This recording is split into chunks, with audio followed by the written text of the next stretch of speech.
Madam Clerk, are you ready? Yes.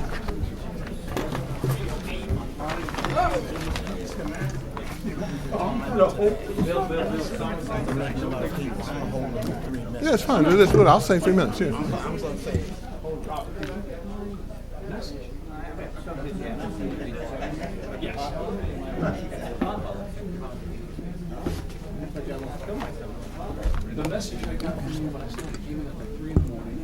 Good evening. I'd like to call the meeting to order. This is a regular meeting of the Council of the Township of Montclair. Notice of this meeting has been provided to the Montclair Times, the Herald News, and the Star Ledger. Notice has also been posted on the bulletin board in the municipal building. Roll call, please. Mayor Jackson. Present. Deputy Mayor McMahon. Yep. Councilor Baskerville. Present. Councilor Hurlock. Present. Councilor Russo. Present.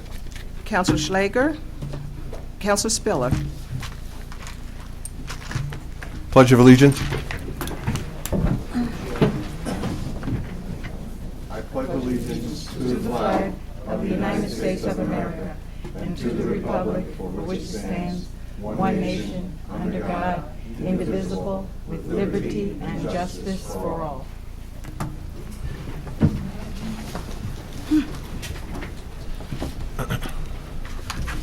Thank you. We have, we're going to go a little bit out of order this evening. We're going to do some proclamations first. Dr. Baskerville is going to do the proclamation of observance of 400 years of inequality, and also one to Mr. Dave Fucio for his service to the Township of Montclair. Dr. Baskerville. Thank you, Mr. Mayor.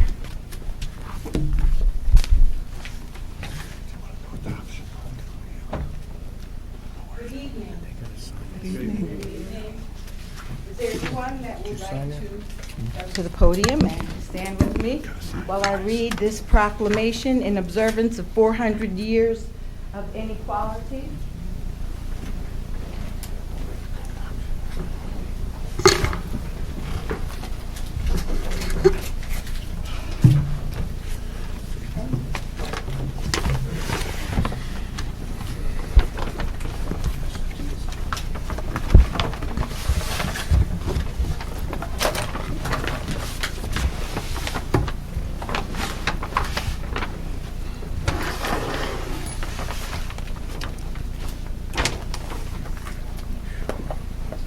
This proclamation is in observance of 400 years of inequality, whereas on August 20th, 1619, 20 Africans taken from Angola landed in Jamestown, Virginia, and were sold into lifelong bondage.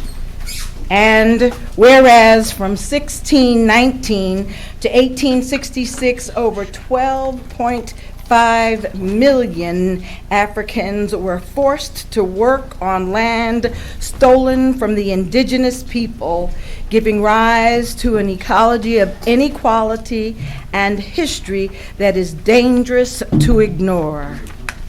And whereas we acknowledge this land on which our community is built and the sovereignty of the Lenni Lenape people who have lived here, we also remember the countless African Americans who were enslaved here in Montclair and throughout Essex County and New Jersey. And whereas we remember those who in the 20th century were denied equal access to some of Montclair's restaurants, movie theaters, and other businesses, as well as those who were redlined out of housing in areas of Montclair. And whereas we honor those who stood up against segregation in Montclair and the victories of the parents who successfully integrated our schools through the establishment of the magnet system in the 1970s, 80s, and 90s. This action made Montclair one of the first suburbs in the United States to proactively seek to integrate its public schools. We also remember the families who are working today to eliminate the educational gap between the races. And whereas we recognize that Montclair, a community rich in the arts, has nurtured many nationally recognized African Americans, visual and performing artists, but also acknowledge the loss of history through the decline in the African American population of Montclair over the last 2 decades. And whereas we celebrate the strides made by countless African Americans in large and small ways, and remember these struggles and victories with the keen awareness that there's more work to be done and a commitment to a just future. Today, we lift up and link arms in an effort to obtain full emancipation, equality, and justice. Now, therefore, be it resolved that the mayor and the council of the Township of Montclair do hereby issue this proclamation in observance of 400 years of inequality, in remembrance of those Africans, the first of millions that followed, who were forced to work on land stolen from the indigenous people, and urge the citizens of Montclair to take cognizance of this event and participate fittingly in its observance. And I'm very proud to move this into the record. Second. Thank you. Is anyone that would like to say anything? Okay, thank you for joining me here. Thank you. All in favor? Aye. Thank you. This person here that's going to receive, okay, come on down.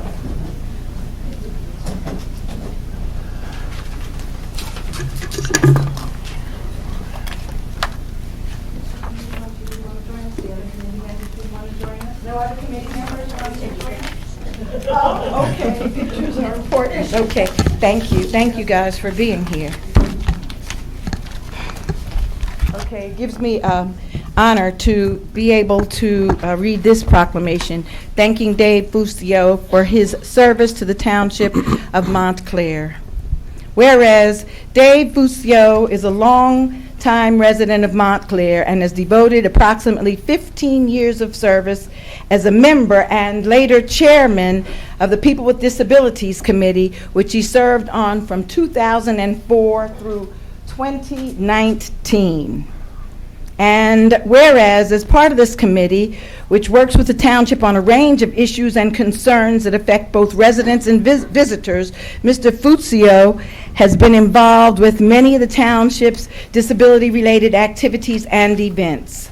These include everything from special needs programming in the public schools to the accessibility of public buildings, availability of handicapped parking, and so much more. And whereas some of these programs help keep Montclair residents safe by working directly with police, fire, and emergency medical services. For example, the Take Me Home registry for residents who may require assistance during emergency situations, and Operation Blue Angel, a lockbox program which helps emergency services professionals have access to residents if the resident is unable to open the front door. And whereas the project with which Mr. Fucio has been involved aimed to improve the quality of life for all residents of all ages. This extended to his help with the programming and implementation of the All Children's Playground at Edgemont Memorial Park approximately 10 years ago. This area of the park was designed to be safe, accessible, and fun for children with and without special needs, as well as their caregivers. And whereas Mr. Fucio's involvement also extends to advocacy, awareness, and other work to help foster the inclusion of people with disabilities in the community. With the committee, he helped finance a program held in 2015 at the Montclair Public Library. This seminar provided attendees with an opportunity to hear from experts who assist in negotiating the transition into adult life. He also worked to produce the first short film, I Am Montclair, a documentary that focused on disability awareness. The film, which was also selected for the 2013 Montclair Film Festival, highlighted the diverse Montclair community with interviews from people with and without disabilities, advocates, family members, and caregivers. The goal of this film was to foster increased acknowledgement, acceptance, and inclusion of individuals with disabilities. And whereas Dave Fucio's dedication to the Township of Montclair and the People with Disabilities Committee for the past 15 years has been invaluable. Now, therefore, be it resolved that the mayor and the council of the Township of Montclair extend its sincere and grateful thanks to Dave for his contributions and all of his efforts to help Montclair better address the needs of this community. And I so move. I'll second. Thank you so much for All in favor? Aye. Thank you. I'm in favor. Yes, and we have some of the committee members, because he was unable to be here with us this evening, so I'd just like to ask if anybody that knows Dave or served with Dave in the many capacities that he served our township wanted to take a couple of minutes and say anything. Now would be the time. I'll say it very briefly. Thank you. Thank you so much, Councilwoman, and thank you for supporting this.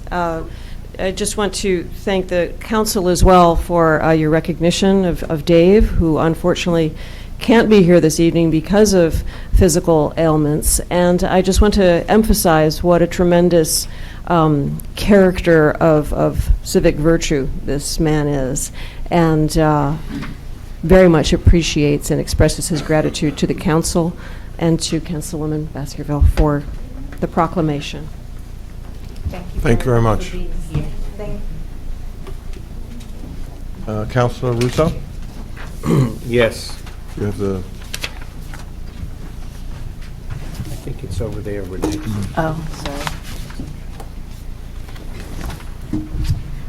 Is anyone here for the National Adoption Month resolution? It's just a proclamation that we have recognized. I'm not going to read the whole thing. Mayor and Council of the Township of Montclair hereby proclaim November 2019 as National Adoption Month in Montclair and urge all citizens to support organizations such as CASA, which you know is court-appointed special advocates that do great work, volunteer work, which engage in activities that strengthen families and communities to provide the optimal environment for children to learn, grow, and thrive so that all children have the benefit of happy, healthy, and safe homes. So it's a resolution, I think it's a proclamation, actually, which I move. I'll second. Discussion? All in favor? Aye. Thank you. We're going to quickly do the resolutions for the consent agenda, because some people have other commitments. If there's any reason to remove items 1 through 13, any one of those from the agenda? Yeah, I did too. I was going to switch it. So I think we should pull number 11 from the consent agenda. Okay. And I will move all the items 1 through 10 and 12 and 13. Roll call. Councilor Baskerville? Yes. Councilor Hurlock? Yes. Deputy Mayor McMahon? Yes. Councilor Russo? Yes. And Mayor Jackson? Yes. And we'll come back to item 11 after public comment. This 14 is a resolution authorizing a contract to purchase hardware commodities from American Royal Hardware, and I so move. Second? Discussion. Roll call. Councilor Baskerville? Yes. Councilor Hurlock? Yes. Deputy Mayor McMahon? Yes. Councilor Russo? Yes. Mayor Jackson? Yes. 15 is a resolution authorizing a contract to Extra Duty Solutions for off-duty police detail for 1-year period with an annual option to renew for up to 2 additional 1-year periods, and I so move. Discussion. Roll call. Councilor Baskerville? Yes. Councilor Hurlock? Yes. Deputy Mayor McMahon? Yes. Councilor Russo? Yes. Mayor Jackson? Yes. 16 is a resolution rejecting all bids received for bid number 19-09 for Tuers Park Improvements, and I so move. Second. Just a question, Mayor, if I Would you like might. to, actually, would you like to move that one?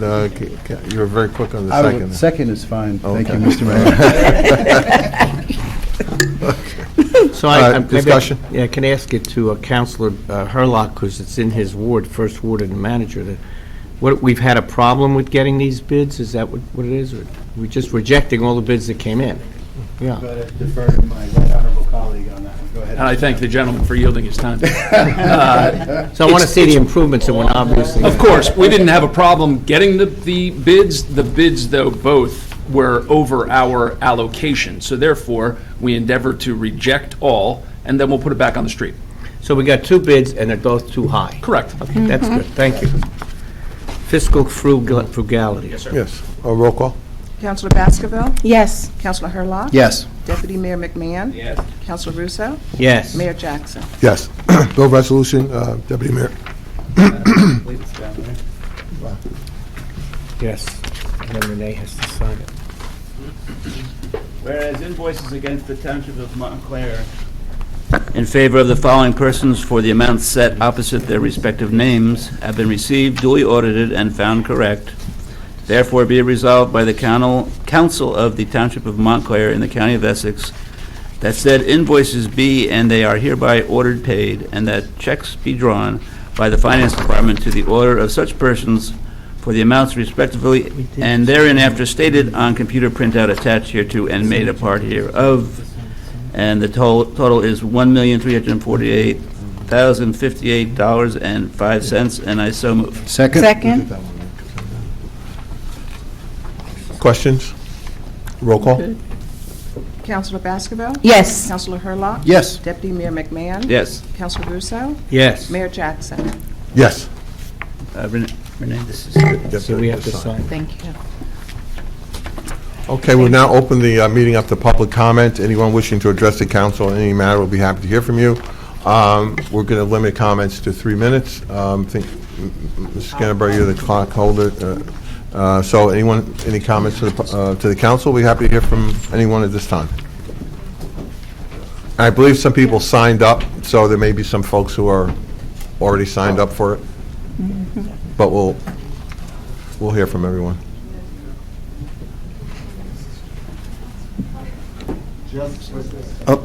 Just to note before you begin, we're going to adhere to the 3 minutes, and I will advise when you hit the 30-second markers, okay? Yes, sir. Good evening, everyone. Mayor, council members, my name is Deirdre Malloy, and I am the co-chair of the Montclair Housing Commission, and I am speaking tonight on behalf of the Housing Commission, or as a Housing Commission member. I sent some information about the New Jersey Hotel and Multiple Dwelling Law.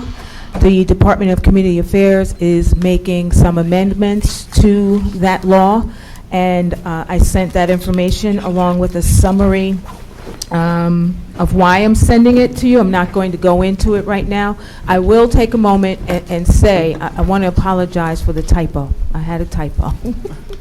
One, that's great. just one. But in any case, on a serious note, I think it's important for us to at least begin to pay attention to the amendments that are occurring. The Township of Montclair has 5,995 rental units that are under DCA's compliance regulatory procedures. In that, there are approximately 550 landlords, maybe a little less because some of those landlords own multiple buildings. But the reason I share this information is because many landlords have not registered or transferred ownership registration. So I just want us as a municipality to pay attention to that and be aware that, and I'll say this to the public, that landlords of non-owner occupied, single-family, two-family rental units should be registering your property with the clerk's office. It is a requirement. It is a law. And then those who have 3 family units and up should be registering with the Department of Community Affairs. And if, in fact, the building or the unit is sold, then the new owner has 20 days to register with the Department of Community Affairs. The most important thing that I want you all to take a look at is these brochures that you may have. This is just a quick and dirty information about the process, even for condominiums. And that's pretty much all I want to say. On another note, as it 30 seconds. 30 seconds? This is very helpful. I think that I'll leave it there for now. Thank you so much. Thank you very much. Please take a look at the Information is very information. helpful. Thank You're you. welcome. Thank you. Yeah, I just want to say, Deirdre, thank you for all the detail. It's just terrific, so much information to absorb, and you're really an expert in this field, I feel. We're very fortunate to have you helping us with this. Thanks for you. taking on this new role. You're welcome. I just wanted to put at least the changes in front of you so that you have a summary of what's happening. Thank you very much. Thank you. You're welcome.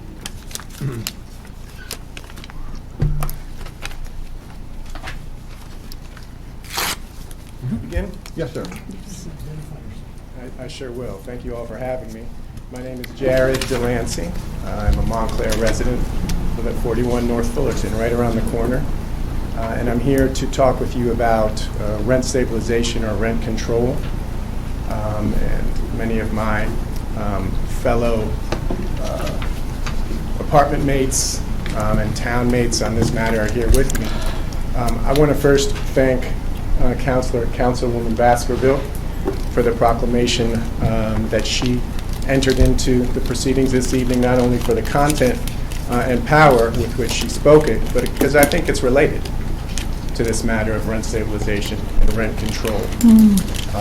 There's a legacy to the institution of slavery that is inextricably connected to economics and the way capitalism is practiced in our country, and the way people who are most vulnerable are victimized by the way that's practiced. Capitalism without a human face. And so we're in a position in my building and many other buildings in Montclair where new ownership has taken control and have undertaken a clear practice of raising rents so that people who can't afford those rents are out on the street or forced to find other homes to live in. So that they can rent those apartments at a higher level. And I'm just learning about the rules around this. I was shocked to know that Montclair didn't have any safeguards in place to protect people like myself, middle class, working class folk, who are vulnerable to changes like this. I have the best paying job I've ever had in my life working in New Jersey, but it's still paycheck to paycheck. Paying down exorbitant student loans, etc. So I'm in a position where I need to come to you because I can't stop someone like the new owners of my building from taking full advantage of the opportunities they see because there are no safeguards in place to do what they're doing. So I have to ask you for your help because this is a home, not just an apartment. It's where I'm making a home. It's where my neighbors are making a home, raising children, looking to retire, everything in between. So I do appreciate your time, and I hope you'll take this matter seriously. Thank you. Thank you very much. Excuse me, Mr. Delaney. What was the address? 44? 41 North Fullerton. And the 39 building is attached. Thank you, sir. Thank you. Yeah, that's right.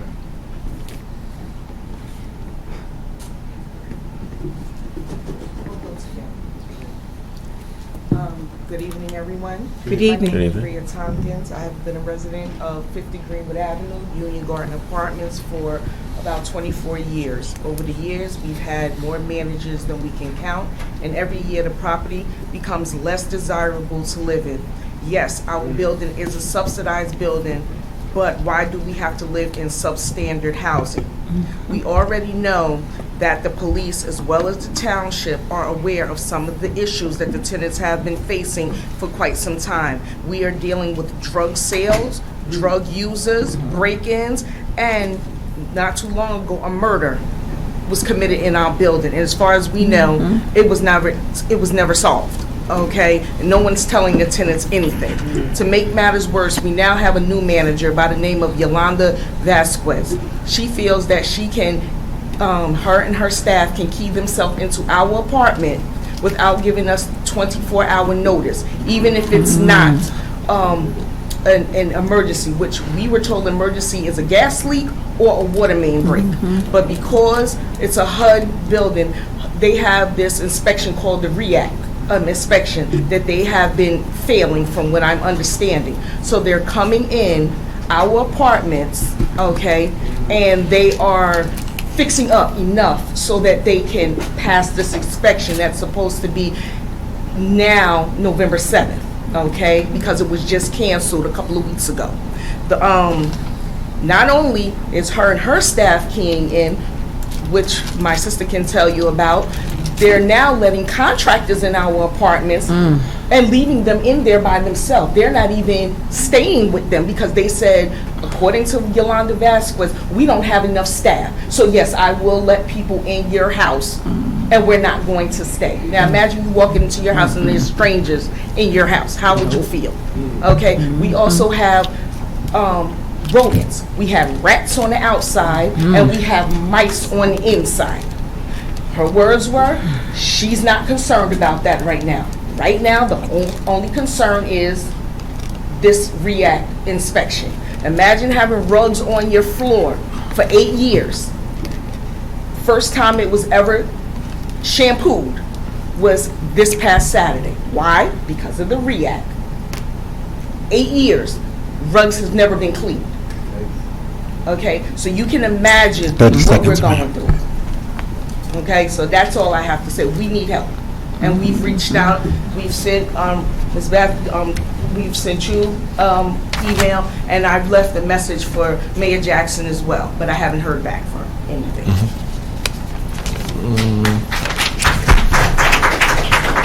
And myself, I'm Rosie Harrison. Good evening, everyone.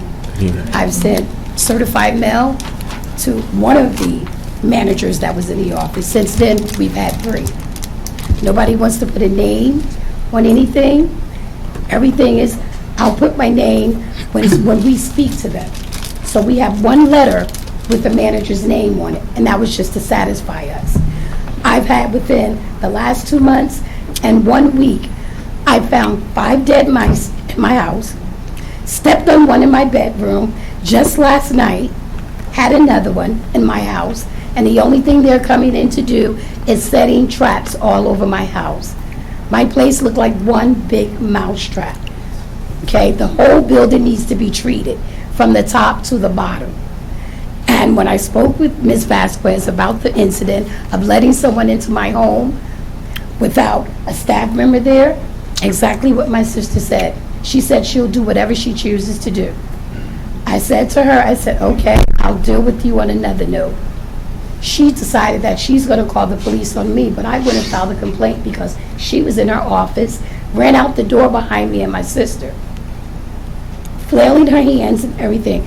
We have a lot going on there. We have seniors there, as my mom, that's afraid to go up and down the steps because what we find in the steps, the drug paraphernalia, the addicts, the homeless are sitting inside our laundry room. We have older tenants in our building. Nobody should have to live like that. I've been there for 22 years myself. That's my home. That's my home. All we ask is that they clean up the things. They're giving a false sense of security to us. We have cameras. 1 week they say they work. The next week they say they're working on them again. So we have no idea whether the cameras work or not. And we're just really looking for help. We're really looking for help. And we'd appreciate if we really can get some. Thank you. We actually had the management here, I want to say 6 months to a year ago or something like that, to go through with Mr. Morgan, to go through some of those issues at the building. I know that the police department added, I think about a dozen more cameras in and around the building. at the time that and the issue then was more security than the other issues that you're raising. But what I'd like to do, Mr. Stafford, is through Mr. Morgan, is to invite them back to address some of the concerns that we're hearing tonight, because, you know, they're severe, and I know the police department, again, has more cameras and so forth, but some of the other issues with the sanitation and the rodents and things like that, that did not come up in our last session. You have the cameras on the outside, the inside cameras. Understood.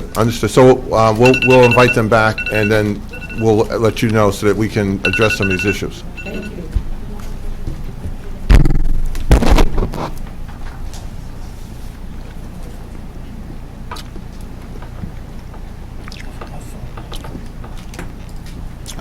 Good evening. I'm Good Marcia evening. Almeida. I am the chairperson for the Park and Recreation Committee. And I'm going to change the subject completely, and I'm really sorry because that's kind of sad. But I had to let you know that it's planting season again. We're planting tulips, and we're going to have a beautiful spring again, and it's a promise. I also want to say thank you and congratulations to Mayor Montclair for the donation of the tulips and the celebration of their 41 year of making Montclair beautiful. Also, a big thank to Larry and Yvonne Klink, their friend of Jantaco Brook Park, a member of the Conservancy. Yvonne Guzman Klink created a beautiful catalog, a visual catalog of the flora and fauna of Jantaco Brook Park as part of her certification project for the Rutgers Universal Environmental Stewardship. You can find her link on the town website. Larry Klink certification project was assisting the friend of Crane Park, creating a program for the beautiful sign at Crane Park. But you must visit Crane Park for this one. You have to get a QR code and go into it. But both programs are beautiful. So I mean that our parks are getting into the 22nd century. And I'm ahead of my time because we're almost there. I want to say something about the skateboard parks. The skateboard ordinance was passed in August 2nd of 2010. At that time, it was stated that it's the final location, and some funding, it will be built. So, almost 10 years later, we are in the same position. It's the final location, it might be built. So, because I know that's kind of difficult right now, and seeing how much the kids enjoying with the skateboard and how much benefit it's bringing to the town, I am thinking that perhaps we might consider getting one of the tennis courts at Ram Park to allow them to skateboard there in the afternoon. Excuse me, what is that? Keep going. Keep on. So that's one of the only thing I could think of, unless we get parking lot like somebody donate a parking lot that they can do that. But I think there's a nice group of kids. They behave beautiful, and they have a very good heart with things. I saw them working with kids, little kids, and they were just amazing. So, my 30 minutes at all? Yeah. Okay. You have anything else you wanted to? I had something else to say, but No, go ahead. okay. Our spring project was the regulation of the park, revising them, because the one that we presently have also have like horse, do not tie your horse to a tree and things like that. So we have updated that, and that will be emailed to you all tomorrow for your revision, and I have a copy for you, Ira. Thank you. And I think that the last thing was the garbage can. We're getting a lot of complaints, people asking us not to use the wire mesh garbage can, that they would like something that is covered. And our opinion is something that is uniform. All our parks should have the same type of garbage can. So in the last parks, I got some new garbage can was Potter Park. Park and Recreation Advisory Committee would like to have garbage can, just like the one at Tuers Park. Well, and I've covered a couple of things. One is with respect to the skateboarding, and good to see you. Dr. Basco was there, Councilor Slayer, at the event on Saturday. The skateboarding rally, I guess it was, that they had was really good.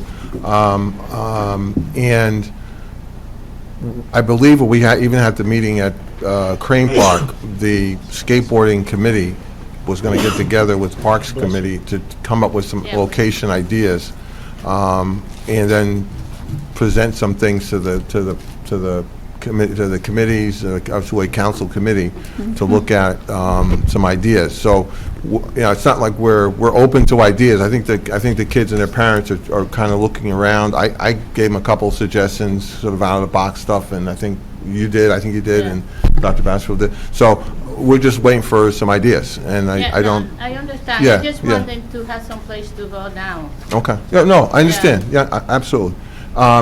And that's something that Mr. Stafford through the rec department can do. With respect to the garbage cans, I think uniformity to a certain level is good, but one of the things I think that happens is some of the conservancies of each park have different ideas about what the kind of can they might like. So we didn't want to be dictatorial and saying, you're going to have a whatever. By the covering, I think, is a good thing, but with some flexibility in case some of the, say the Nishwayne Park group says we want this kind, it meets the criteria, it's covered, it has some things, but we want something a little bit different. Try to be open to that, so it's not, dictatorial. So, but I appreciate what you're saying. Yeah, no, a 9-year-old asked me if he can have some, he lives near Tuers Park, if they could have garbage can, that they don't have to pass by and see the dog poop and the flies that come with it. That's his priority. Absolutely, 100%. Same ones that they have in Canterbury Park. Thank you. And I think Mr. Brandon's working. What was I going to say? Never mind. Okay, we're good. Hi. My name is Sally Ellison. Pull it down with my Down. Thank you. Okay. My name is Sally Ellison, and I live on the corner of South Park Street and Church Street in the Sienna. And I am very concerned about the homeless population in Montclair. During the period of time that I've lived here, I've noticed that it's increased pretty much, substantially, and the police have corroborated that. I'm concerned about not only my quality of life, my neighbors, shoppers, other people who are around, visitors to town, but of course I'm concerned about their quality of life also. I think it's a social problem as well as a police problem. And my question to the council is, what does the council see as the responsibility to the homeless in this town? I don't know that you can answer this right. Dr. Bashel? I think that part of the reason that all of us are probably seeing a rise in homeless population in Montclair is multifaceted, but I'd like to address one that I'm very familiar with, and that is because we do such an amazing job with the MESH program and the respite program during the very frigid winter months. People actually take trains and come from New York City to Montclair, from Newark and surrounding areas where they've had more homeless population, and then they find out that we have a lot of services for homeless people and that they're welcome here. So then the question becomes, can we keep pace with that? What can we do as the population grows? And I think that immediately, I don't have any answers, but certainly it's very important, I think, to all of us, and we'd like to try to work collaboratively with Essex County, who has a program as well, and try to provide as much as we can. But I know for a fact that part of that equation has to do with the job that we're doing, and I'd like to commend the MESH program and all of the houses of worship that are providing meals and other people and respite. So, yeah, they're doing a great job with it, and yes, we've got to now keep pace and try to do more to make sure that we're able to find comfortable housing for all people. How can I find out more about those programs? Because I'm not really familiar with what they are and what they do. I'll be very happy to get some information to you. The MESH program, it's go ahead. Yep, a couple other pieces at a meeting not that long ago. We worked through the manager to compile a list of a lot of the services that are available, so it's in one easy spot. So if you reach out to the manager, I know we've been communicating to make sure we're involving the business community, the police, and other groups, but the manager is the one who would have a list of all those things. You know, I have it as well if needed, but that's a good point of outreach right there, and make sure you've got all the information in one convenient place for you. So clearly there are programs, but also clearly they're not totally working.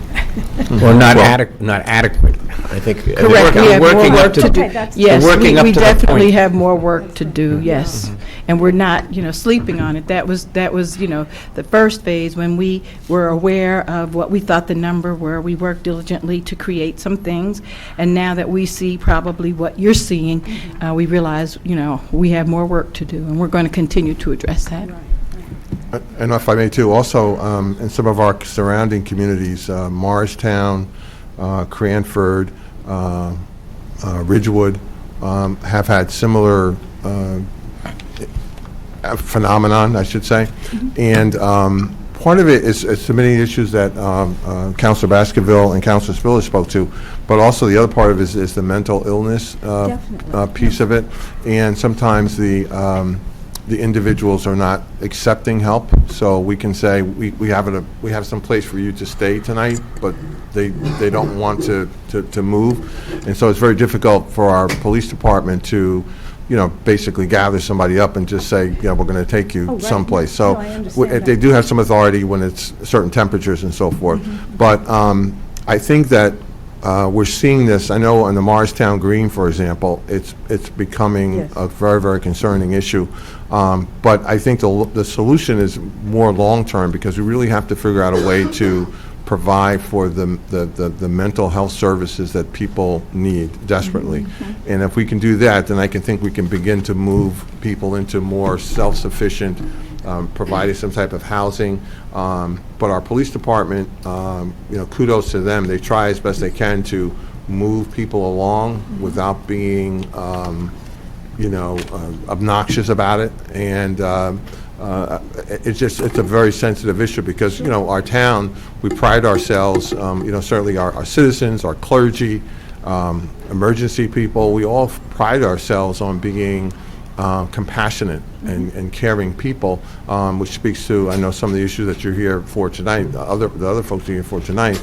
But on the other hand, there are the issues of your quality of life coming out of the Sienna, or if I'm at Starbucks and I just want to sit outside and have a cup of coffee, I should feel comfortable, so there's counterbalancing things. Right. But I really believe that long-term, without addressing the mental part of it, it's I dismissed. totally Yes, agree. yes. It's And so there was two pieces of this very multifaceted issue, and so we would be remiss if we didn't throw in one of the obvious, which is that people are struggling here in Montclair as rents are going up. People are being displaced here in Montclair, and we have a very active and aggressive and amazing housing commission chair. Both of the chair individuals are here this evening, as well as the NAACP Housing Commission, and we're working collaboratively with them to try to address some of the concerns that I'm assuming that some people that I pretty much know and have spoken to already might be here to address tonight. So I don't want you to think that we're not including that in the multifaceted thing. So that was, I was talking about the people coming from other places because we're dealing with that. The mayor's talking about mental illness, and certainly as housing, rents and different things go up, and affordability is less because people's income is not keeping pace with that, then we need to address that too. The council has reaffirmed the fact that we're committed to providing 20% affordable housing with all new developments that meet the criteria and some other things, and we're continuing to be open to receive and listen to suggestions. The mayor, myself, and I don't know if any of the other council members were at the rent control forum that a group in, I think it was April, around the 11th, had, so that we can get more information and try to work with people to figure out. If there were a committee that were... Can you speak into the on the mic, please? I'm sorry, I'm because, sorry. no, this is blowing in the back. I Okay. apologize. If there were a committee, I know that several people who live in the Sienna and in the surrounding neighborhood would be interested in being participants in talking with council members and other responsible people. Good. And organizations, some of the Salvation Army, the Correct. Starbucks even, to give our thoughts and to We would like that. add to any of the conversation that can take place, because it's a concern. It's a national concern. Frankly. Yes. I really understand that, but in some places it's much worse than it is here. But I don't want it to be bad here. I really don't. Correct. And if we're in front of it enough, then we won't solve it, but we can work with it.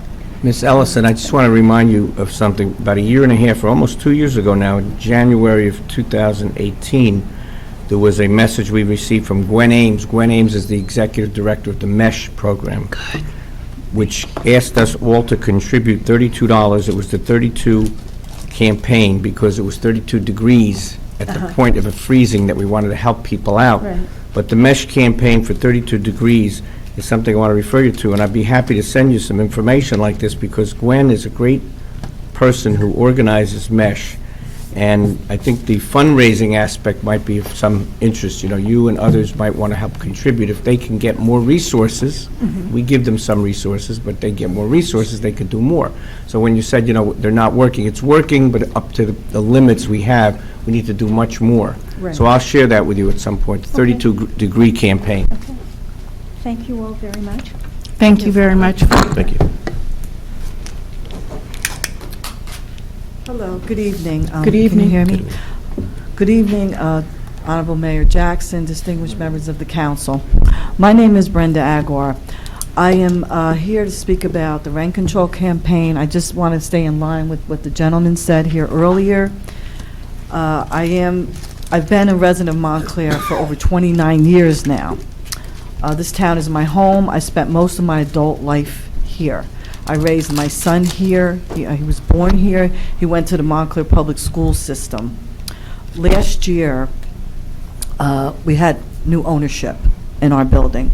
My rent increased by 25% last November, which is outrageous. I've had to take on a second job to pay the increase.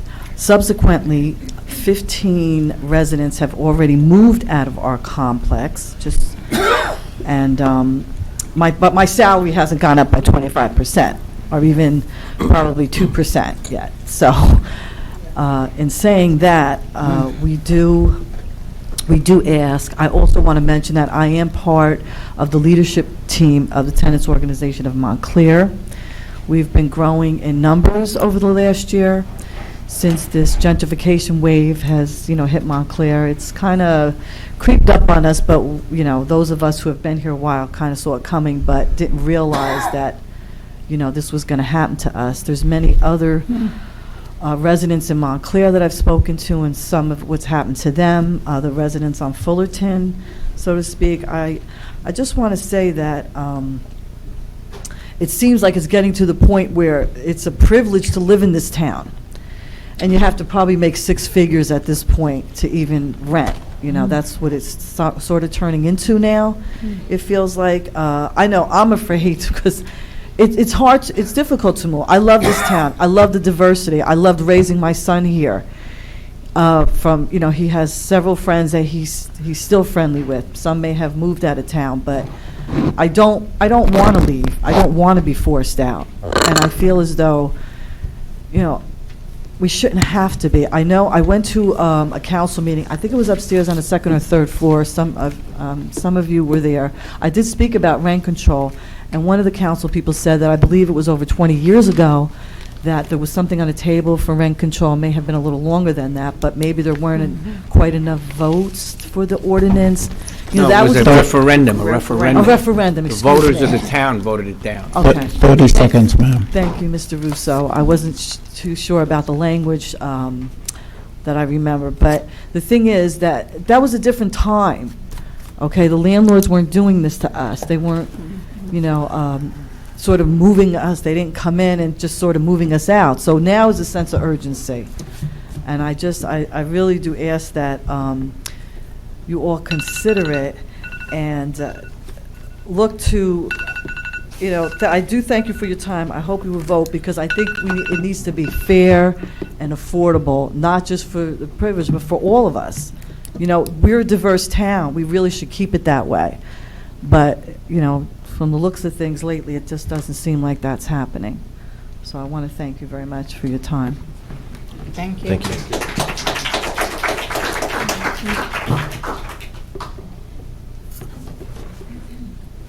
Good evening. I Good guess I want to evening. say neighbors.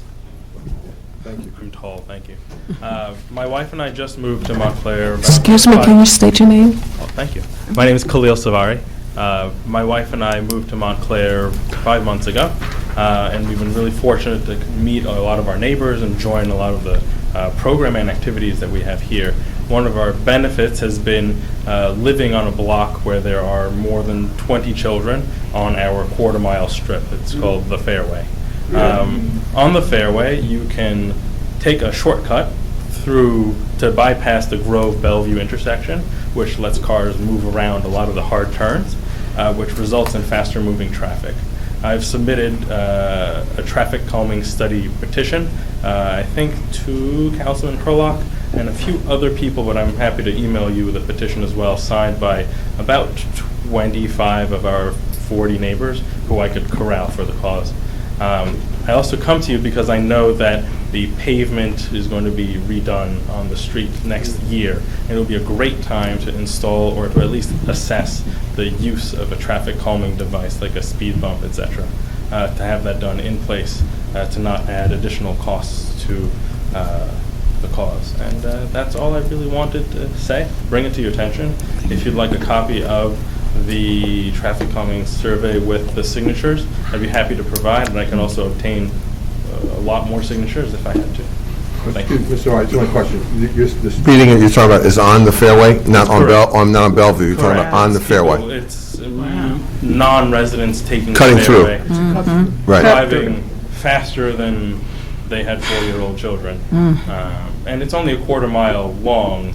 But it's and straight. So it allows you to really Yeah. jump to Applegate Farms, which we all know is a fantastic destination. Okay. Mr. Mayor, if I could. Thank you. Yes. Did you email it or a hard copy to I me? emailed it, but I also brought the hard copy. Okay, because I don't have either one, so I could can you provide? give you both. Yeah, if you could give me a set, and we'll definitely meet and Perfect. talk about it. I'm happy to help in any way I can. We've done a lot of work in the First Ward on these types of issues, so Thank you. absolutely. May I have your card? Absolutely. Khalil, if you have an extra copy for the clerk to distribute to all of us, you don't have to send it, you give it to the clerk, Julie right here, Julie, and she'll get it to all of us, I'll okay? give you the original. Go ahead and send me the copy, though. like we just said. Okay, great. Thank you. Thank you. Thank you. Thank you. Thank you. Cell on here. Give me a call on the cell and we can get together. Pull it down, pull it down. Oh, Good it's a evening. good friend. Good evening. And thank you for everything. I will start with the everything, covering the proclamation and having the meeting here and us being able to come up to speak My name's Ahava. I'm a part of the leadership of the tenants organization of Montclair. We are a tenants advocacy group. We've been growing. We're going to save homes. We are going to eradicate fears around living stability. We're going to help young and old, the in-between and beyond. Tonight, I am actually speaking on behalf of my friend Jal here, who does not have a voice, so I'm standing in the gap for her. And I'm going to tell her story on why rent control is important to her in order to stay in Montclair. She's a part of our group as well. As a college student, I used to hang out in Montclair, browse the vintage stores, lounge around in coffee shops like my beloved Cafe Eclectic when I should have been studying. I told myself that when I became a real adult, I'd love to settle in Montclair. The then artsy vibe, the plethora of restaurants were all things I envisioned embracing in my adult life. I found a slightly shabby one-bedroom at 180 Orange Road and decided to make it my home. I didn't mind the shabbiness, the flooding parking lot, the lack of response from the super because I reasoned that I have a below-market rental in glorious Montclair. That all changed a year ago when a new owner took possession of the property. As a long-standing tenant, I received a 25% monthly increase in my rent under the guise of improvements to the individual property. No work has been done to the unit in which I live, yet I'm expected to pay for improvements, so the new owner can so the new owner can charge a small fortune for a few updated apartments. I've had to take an additional job to cover the extra monthly rent. That means I have less money to use to shop in town, to eat in town, support the town that I love. If this continues, I may have to move like many of my former neighbors. So Jal, along with Brenda and Wendy and many others, have watched their building just empty out. And they want to save their homes and didn't even know how to fight for their rights in terms of the increase. And again, the 25% increase in rent did not come with a 25% increase in salary. And I know Jal personally, actually since 2010, and how she always talked about wanting to live in Montclair. And she did everything she possibly could to get here to live in Montclair. And now she's worried about having to leave the town that she loves, that she yearned to move into and made it here. So we want to see her stay. Just like everyone else, we want to see everyone stay because we're all part of this community, and 25% is entirely too much. We want a cap on the rent. Thank you. Thank you. Thank you.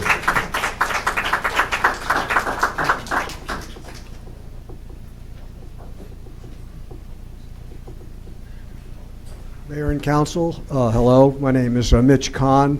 For the sake of identification, I'm a professor emeritus at Ramapo College, where I was the director of the social work program. I was a professor of social work and social policy. That was my day job, which I've been retired from for a couple of years now.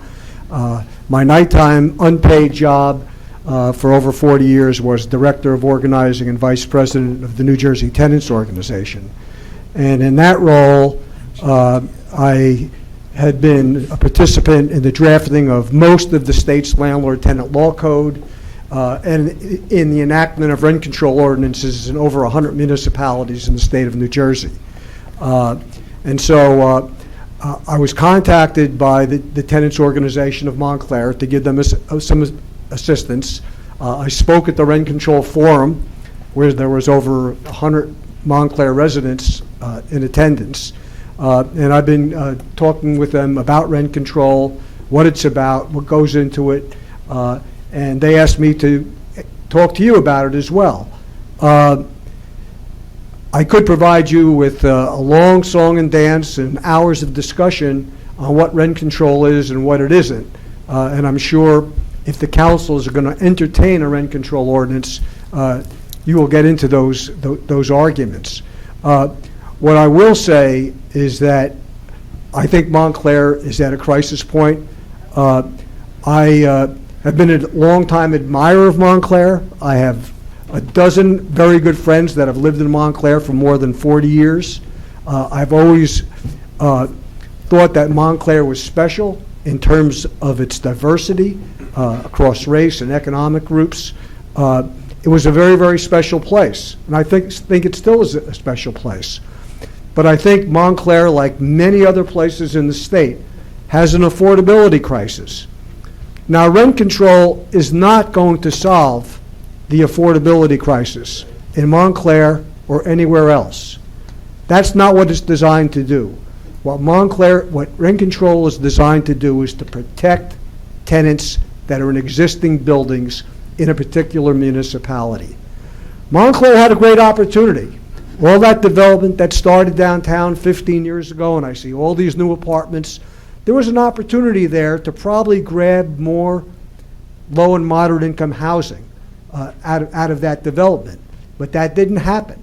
And I don't see it really happening in the future. So rent control becomes a policy, a tool, which to help people that are in existing housing now. And for the most part, it's going to really, right at this moment, it's going to benefit most of the middle income tenants in this town.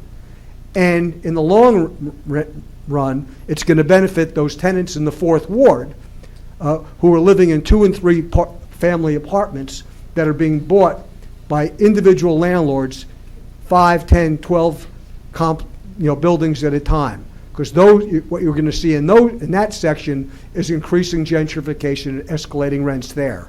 I don't have to tell you how Montclair has changed in demographics. You know that the minority population has decreased significantly in the last 15 years. Look at the census in 2000. Look at it now. Look at the estimated census now for 2020. African American population is down almost 10 percentage points, from about 32% down to about 23%. Okay, you're going to be hearing tonight, and you've already heard about people in buildings that are really being forced out by these really unconscionable rent increases. So I would like you as the governing body here to consider rent control. Now, the tenant said, well, should we come down here with 100 people and start yelling and screaming and tell 100 horror stories? And I said, not yet. Okay, tell a few stories, tell the council what's going on, and I think some of you do know what's going on, and let's have a discussion. You have expertise here. I know your municipal attorney has great expertise in rent control. He could probably write a rent control ordinance. We could give you a couple of model rent control ordinances to look at. But rent control in no way is a rent freeze. Every rent control ordinance in the state of New Jersey, and particularly all the ones in your neighboring towns here, and I had a hand in every one of them, South Orange, Maplewood, Verona, Caldwell, Bloomfield, name all the towns that surround here, almost all of them have rent control, and I worked with mayors and councils and tenant groups on the drafting of those ordinances. All those ordinances, and they're mandated by state, are to make sure that landlords get a just and reasonable return on their investment. So rent control is not something that's going to confiscate the money of landlords, okay? And I'll tell you, let me just use, since we have a celebrity landlord in the White House, that the Kushner family spent the greater part of its economic opportunity in New Jersey over the last 15 or 20 years buying rent control properties, buying garden apartment complexes in rent control towns. Now, why did they do that? They saw what the price of the building was, they saw what the rents were, they saw what the rent control ordinances, they could live with it. Okay, so it's not something, rent control is not designed to confiscate the wealth of landlords. It's going to limit extortionate rent increases and rent gouging and so forth, but it's not going to break any landlords, and it's certainly not going to break the town. We would like you to consider, the enactment of rent control. We would like to work with you on it. There's going to be an ongoing campaign in Montclair, so you're going to start hearing more and more from your constituents on this. And so I would like to make myself available if any of you would like to speak to me, on behalf of the tenants organization. So I appreciate you letting me talk and seeing you tonight. If you have any questions to me, you can ask me.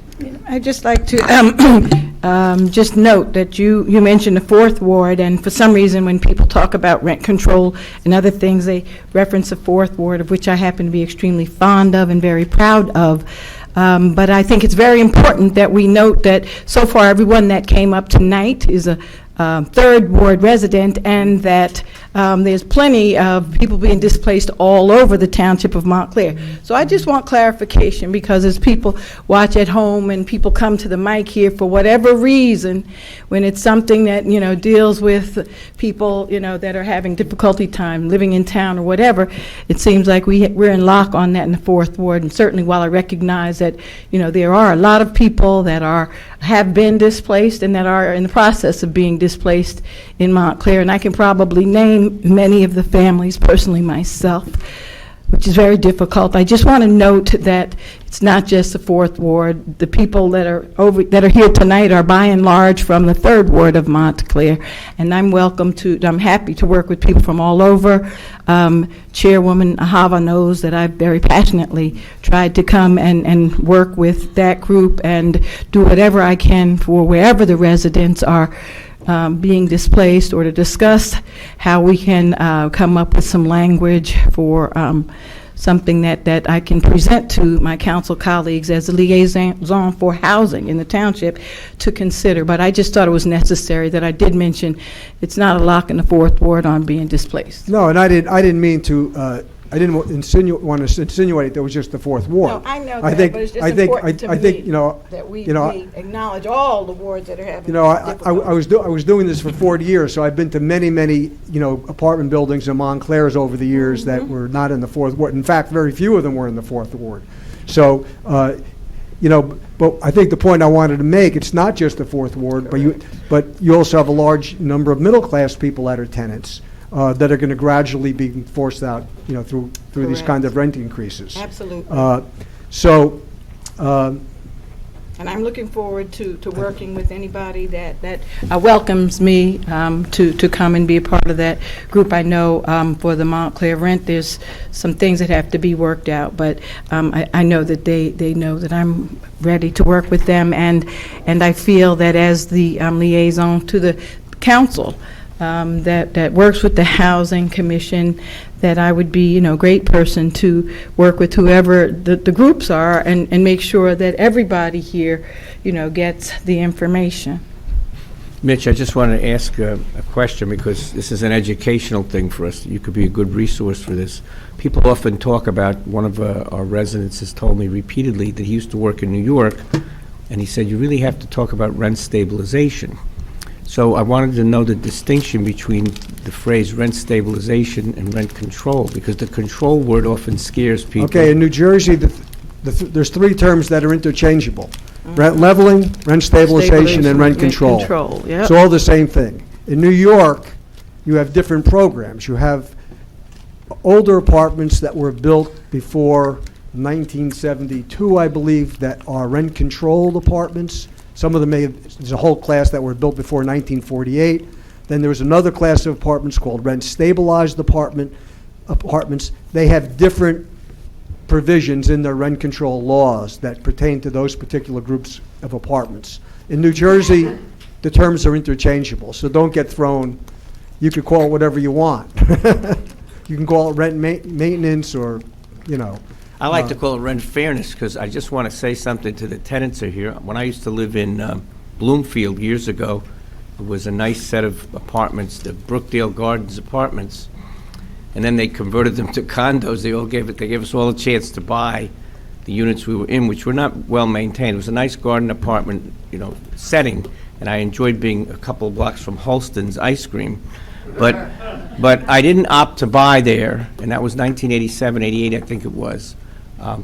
That was the point at which Mayor Jackson was the mayor here, and I decided to move to Montclair in 1988. So I didn't stay in Bloomfield in what I could have had as a condo conversion. I think they wanted $85,000 for a little one-bedroom condo. But I didn't do that because even though the town had rent control, Bloomfield did, it didn't seem like the maintenance was good on the buildings. So I moved to Montclair to a condo. I bought a condo in Montclair, and I've been here ever since, 30 years now. And I'm very, very sensitive to this issue because even a year or so ago, the mayor helped intervene with Councilor Baskerville, Councilor Spiller, in a Third Ward building that you're in, that my friend Tony Martin is in. And this was something we had to intervene with the owners, you know, because we don't have something that caps or controls rents. So I hope that we can deal with this and we can use you as a resource and help work together on this, because I'm very sensitive to it, and I see what we did last year and a couple of other instances, the mayor and others have intervened. You know, we don't have something that says it's going to be, and I've heard from people who say rent control works, that landlords have the predictability. I go to Neptune Township a lot at the shore in Ocean Grove, we rent. So there, they can raise your rent 3% every year, and you know it's going to go up $12, $15, and the tenants know and the landlords know, and they seem to have no problem because everybody knows it's going to go up, and everybody knows it's going to be limited. So they've told me, at least in that town where I always rent at the shore, that it's actually worked. I'm not sure it would work here or everywhere else, but I've been told it does work if everybody has predictability. As you said, the Kushners decided maybe they could buy because they knew they would always get an increase, but it'd be a reasonable increase, fair increase. 25% that Ahava was talking about, that Tony and you've talked about, that's outrageous. That's outrageous. And we can't have something that drives people away. So that's where my heart is. Well, We have let to me talk just about the details. comment on that. One of my many other side jobs was I was the executive director of the Bergen County Housing Coalition's Tenant Outreach and Guidance Clinic for about 33 years. And over that time, we served 61,000 households. And of those 61,000 households, I think probably about 10 or 11,000 of the cases that we had were dealt with excessive rent increases, or what we would call unconscionable rent increases. And throughout most of the 70s, 80s, and even good part of the 90s, if a tenant got a 25% rent increase, they could protest that. Let's say we know that the consumer price index, or the inflation rate, for the last 15 or 20 years has been in the range of 2 and 3%. So we've had relatively low, historically low inflation. In relation to all of U.S. history. And so when if a tenant got a 25% rent increase and they knew what they were doing and they knew how to present their case to a judge, saying this is an unconscionable rent increase, this is what the consumer price index, this is what my salary went up. My salary went up 3%, I'm getting a 30% rent increase. Generally, at least in Bergen County and even some other counties, for a long time, the unconscionability standard was about 10%, okay? And now we're starting to see that, the landlords are trying to make the argument now that the unconscionability standard should be whatever the market value is of the apartment, okay? Which could be astronomical, could go 50% or 100%. Right. And by the way, there are a number of, there are at least 12 cases that I know of coming up in Essex County Court, unconscionability cases that are stemming out of Montclair right now. If you want to know about that, I think the attorney representing those clients is Joan Pransky, and she's an attorney and she lives in town. I don't want you to get into all the details, I just want to say. But I'm just telling you, so, but you can't rely, but you also, what I want to tell mayor and council is you cannot rely on judges to be the sole arbitrator of rent increases. Because what is unconscionability?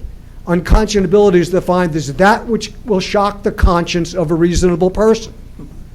Well, are we all reasonable people in this room? Yes. Will we all have the same idea of what a reasonable rent increase is? No. Some judges are fair, some judges are pro-tenant, some judges are pro-landlord, some judges may even be landlords, some judges may play golf with landlords. Every person is going to be different. Okay, so and I will say the same thing about things like your landlord-tenant law commission. They might be able to negotiate a more reasonable increase, or they may not. And if they can't, they can't. They have no authority, no rule of law that makes their decision final. What a rent control ordinance does is it sets it sets those guidelines. Okay? And if a landlord feels that they're losing money, or they need a capital improvement surcharge over and above the regular increase, that ordinance would provide for that. So we don't want to go into all the technicalities of this tonight. So, We've had but like a I lot say, of discussion with this. your municipal attorney can Thank you. answer most of these questions. Thank you. Okay? Thank you.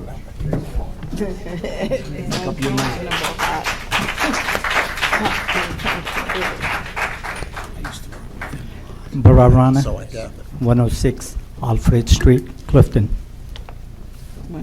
Mayor Jackson, member of the council, dear brothers and sisters, I'm just here to give you my brief introduction. My name is Bharat Rana, and I'm running for New Jersey State Assembly, District 34. District 34 is include East Orange, Montclair, and my hometown, Clifton. I was born in India, migrated to the United States in 1979. I have been married for last 39 years. Have 2 grown-up children, born and raised here in New Jersey. I have a master's degree in history and political science. While serving on the Passaic Board of Education, I was a committee chair for school safety and a member of the Education Committee. I also served as a commissioner on the Housing Authority in City of Passaic, and also served as an elected NEA delegate for New Jersey Education Association. As an educator in the Passaic School District, education is very important to me. I believe the state of New Jersey must fully fund the public schools according to school funding laws. While I support the concept of the public charter schools, I would rather see education dollars go to fully fund our public schools. Quality of life issues are very important. I oppose the legalization of marijuana for recreational use.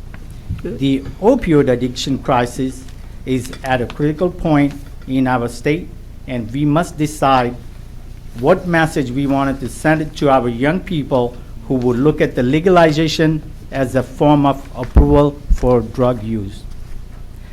I support the new law sponsored by Assemblyman Rooney that required opioid medication to include a sticker warning a patient of the danger of addiction and overdose.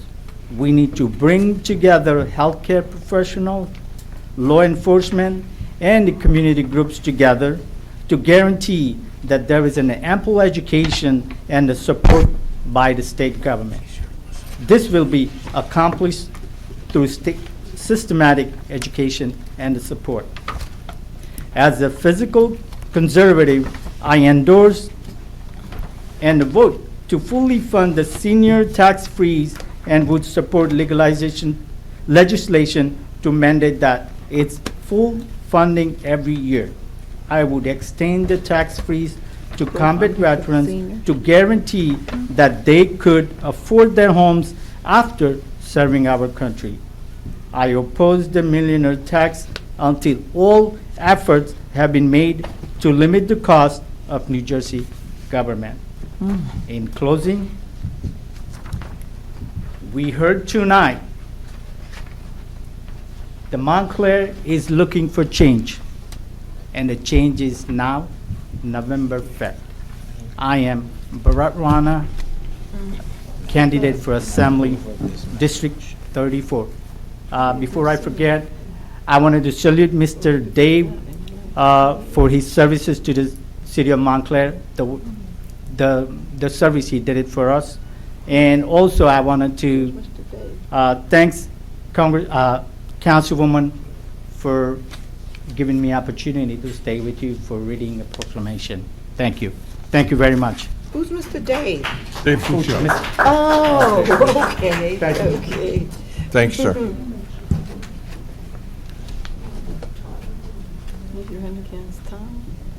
We sing in harmony. I'm Tony Martin.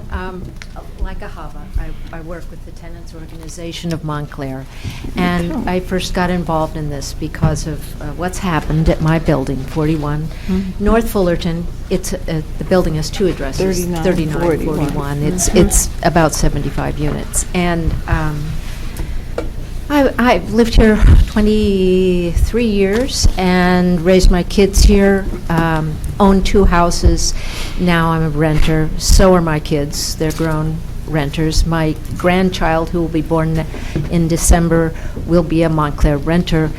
To me, Montclair renter and resident, these should be equal terms. But what I've discovered, trying to hang on here in the face of a landlord who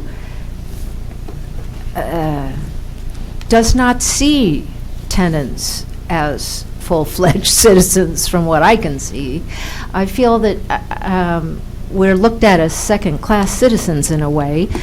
Like Renee and my friend Jared pointed out, it's almost like we have limited rights.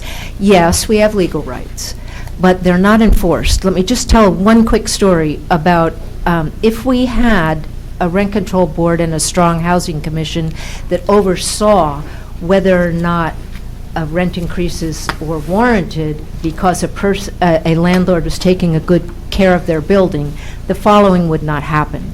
We have elevators that break down frequently at my building, 2 elevators. We've been down to town hall over and over. We've spoken to building officials. The the elevator inspector, who's a per diem employee, resigned after we couldn't get him out. And then we got a new housing inspector. They finally come. And then we discovered that the housing inspector, if they ride the elevator and it's working, the elevator passes inspection. We need real protection for people who live here. Seriously, this is a safety issue in my building, and we've got people, it's a safety issue when somebody gets a $200 rent increase, What are they going to do? Their family's going to be uprooted. All right, I'm going to be quiet now and let others of our group speak. Good evening. My name is Dawn Sterling. I reside at Tony's building on the opposite side. Our elevators often don't work. This summer, a senior woman who had leg surgery had to go up the one side where the elevator worked with the superintendent walking her across the roof of the building to go to her 5th floor apartment. We have a building that's shaped like an H. I've grown up, I've lived all over the United States. I love Montclair. I've been here over 30 years. However, I have to say, I'm falling out of love with Montclair. It's very frustrating. I really agree with so many things that people have said tonight. The rental increases, I'd like to say what my mom always says, I'm not living high off the hog. I'm fortunate that I live near my job, I walk. I choose not to pay a cable bill.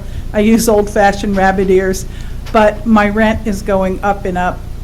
We're in a building a building that is touted as a luxury building, and I won't go into all the conditions that are sort of laughable about that, but it's a building where they're trying to, charge $2,200 for a 1-bedroom apartment. $2,600 for a 2 now. And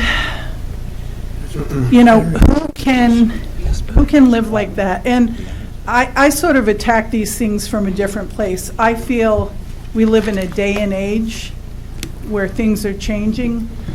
And how close to the edge are any of us? Some things look secure, whether you have 6 figures, but I feel like we don't know. And sometimes I joke, and I lived in this city for years, and I did live in a rent-controlled building. Sometimes I joke, I'm going to go in the city and panhandle so I can meet my rent. And I might even consider doing it if I didn't think I'd run into people I used to know. So I feel like I'm the kind of person, like I like to cut to the chase. And I feel like this issue has been sort of wavering around for years. Something needs to be done. I don't believe things are always as difficult as they might seem. So what I'm curious about is, what do we really have to do to make this happen? Not, 5 years from now when a 3% increase after your rent has been increased over and over and over and it's compounding.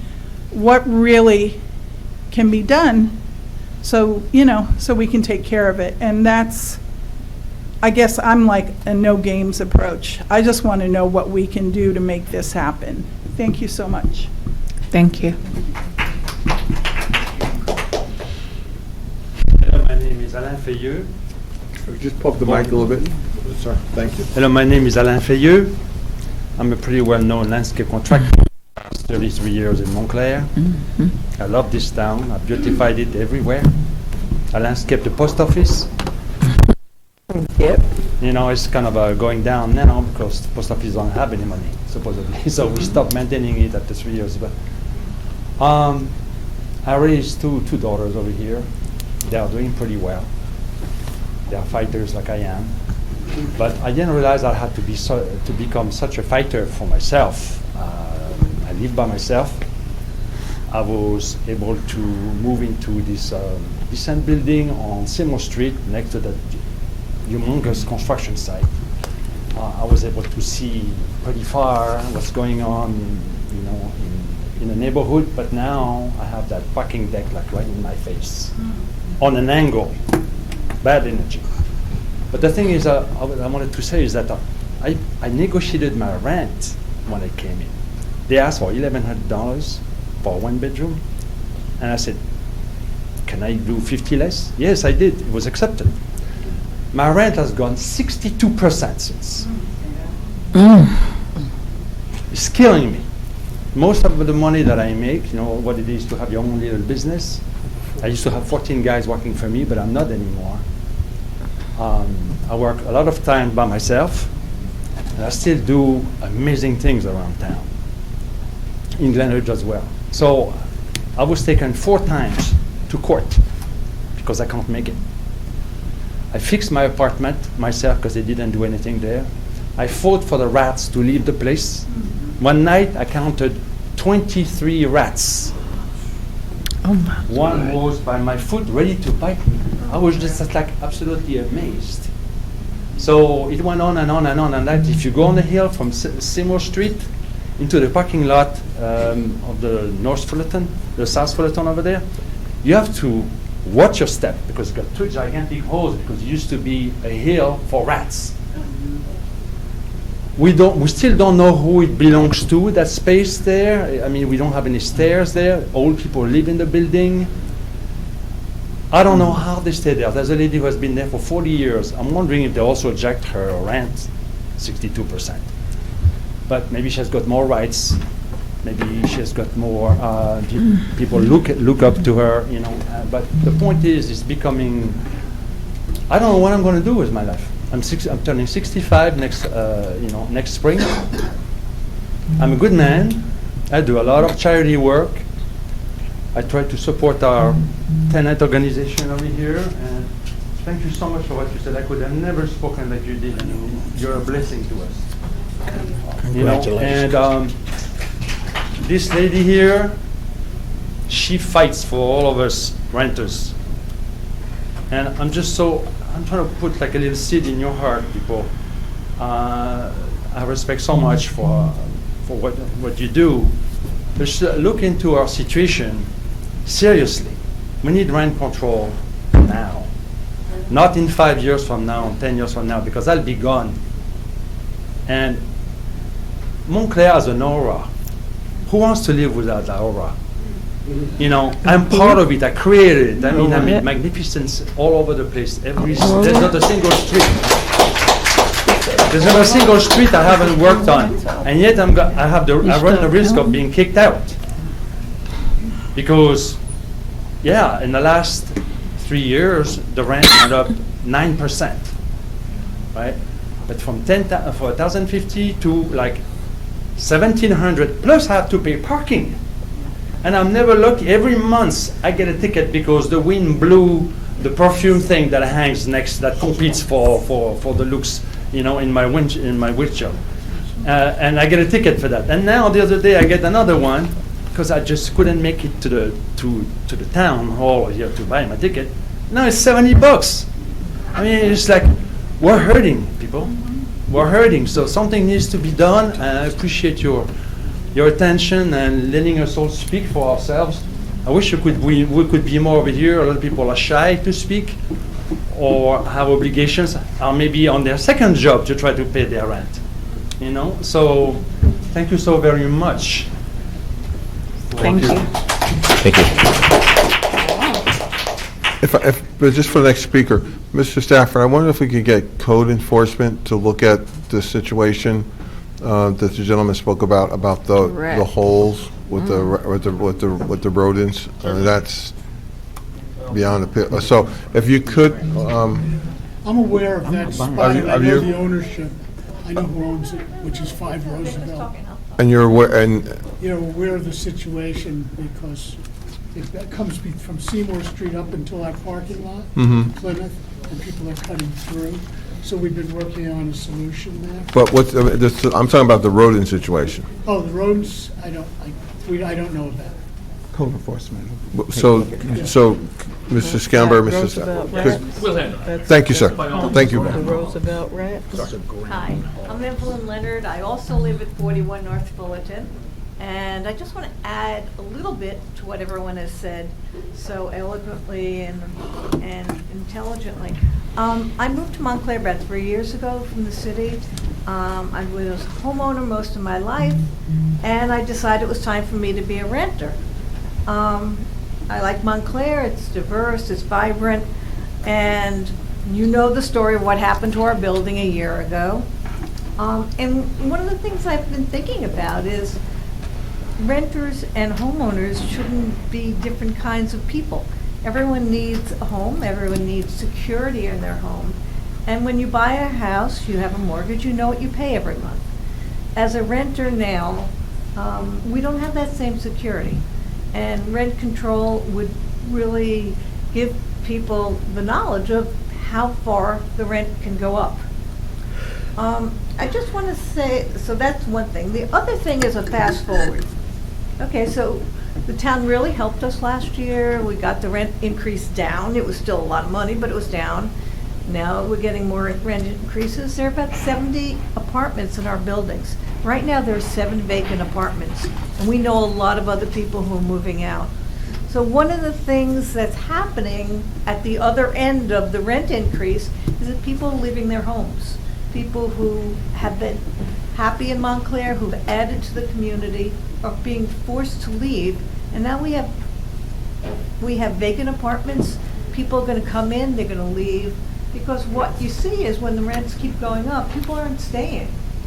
So I think the stability of the community is really at risk. And I think other buildings that people were talking about tonight, where the rent increases have been so high, I think fast forward, there can be a lot of empty apartments, which is not good for anybody. Right. Thank you. Thank you.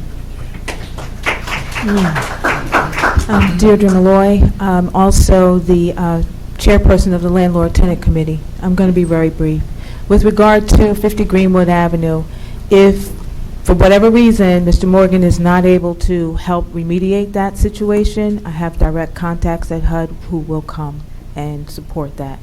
The other thing is that some of these people have already filed complaints with the Landlord-Tenant Committee, and as Mitch Kahn mentioned, we will be providing them what their rights are based off of the law, although we have disclosed we are not attorneys.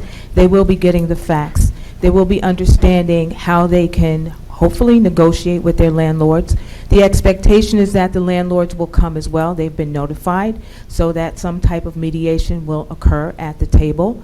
If not, the tenant will leave with some options that they can take. The other thing I wanted to say with regard to 3941 North Fullerton, there are 68 apartments in that building. I have evidence of multiple level of rent increases. Several of them are at different percentages, from 3% to more than 10. That in of itself is a problem. So, and the other thing I wanted to say is what's happening on Greenwood Avenue, the landlord is literally breaking the law. I'm going to put that on the public record. Their behavior is unconscionable. It violates tenancy, the Landlord-Tenant Act in a number of ways. And I know that, you know, you can't speak on that, but as a public citizen, I'm not a lawyer. I just want to say that for the record. But I do know that that behavior has got to be addressed. So I'm hoping that we can work together to kind of resolve that. Again, I will be sharing information. The committee will share information with the tenants, and hopefully they will be responsible enough to follow what they have been told. And thank you so much for hearing these people, and I just want to commend everybody who came out to, you know, advocate for yourselves, because if you don't talk about what you're dealing with, nobody's going to know, and you won't be able to get the help. But hopefully we'll be able to help you.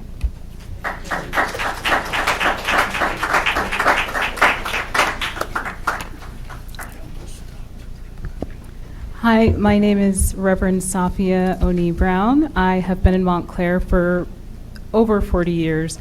I grew up here, went to the school system, and I have started nonprofit organizations that help the community that are still going on today, and have helped at least five generations of kids to really appreciate their talents and be able to use them in their daily lives as adults. And this is very sad to me. I don't want to get emotional, but I feel like this has been going on for, I'd say my son's 11. Since 11, Mitch helped us out at 22 St. Luke's Place. I feel like which was the beginning of this sort of situation where new landlords came in and basically hiked the rents up and did absolutely no work whatsoever. We found out there was mold in the building, which I believe, from looking at people who still live there and talking to people who've had to move because of situations with the landlords, that there is still mold in that building. And I have also lived on Warman Street, where there was black mold. And I remember speaking with you, Mayor Jackson, there. And we had to throw away all of our furniture. Years and years of, you know, photos, family photos of my child and relatives and things, because we lived in black mold on Warman Street.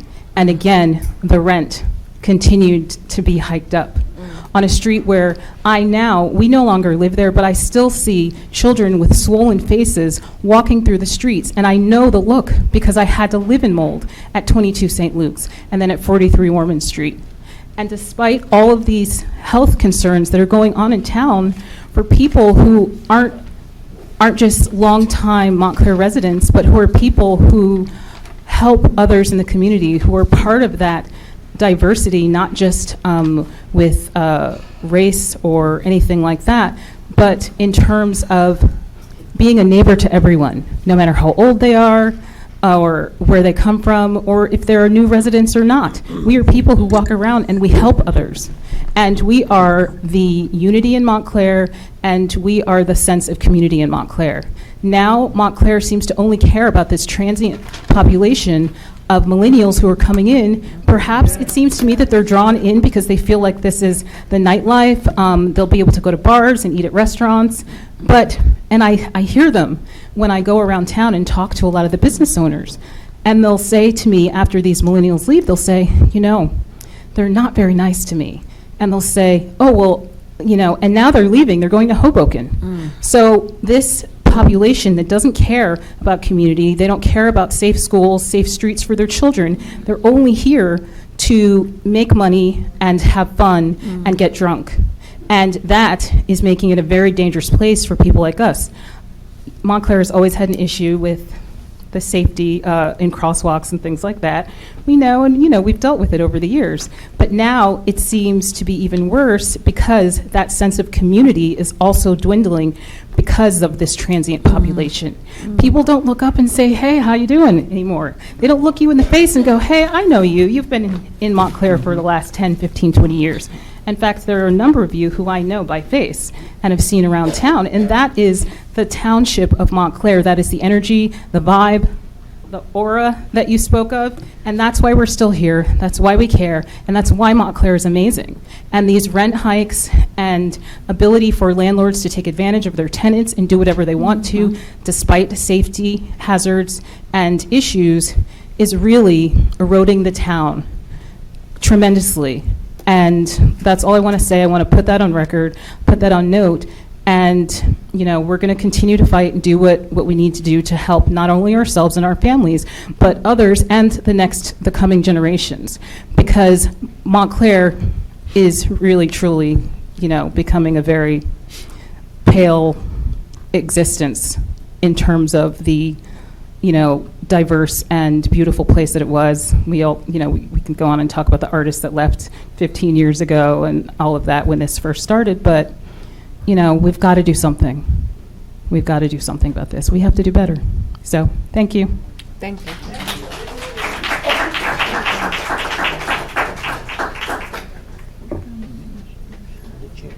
Okay, good evening. William Scott, co-chair of the Housing Commission and also the chair of the NAACP Housing Committee. This was an interesting evening, I think, for everyone. A little enlightening.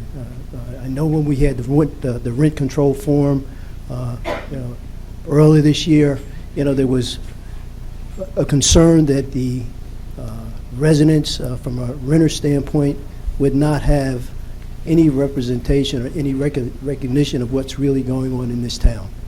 I really commend Hava, who stepped up at that that meeting and said that she was going to do something about the situation. And I also commend Ms. Martin for continuing to organize her residents and people who live in her neighbors. And I also commend Councilwoman Baskerville. We've had this conversation. That conversation started about rent control at the Housing Commission meeting over 2 years ago. And we wanted to make sure we moved it forward. We've tried to do a couple of things, but I think what's important that the voices of the residents are beginning to be heard. I've got some skin in the game. And people are really surprised because I am a landlord and I rent. And I have my children who live in my apartments, my grandchildren,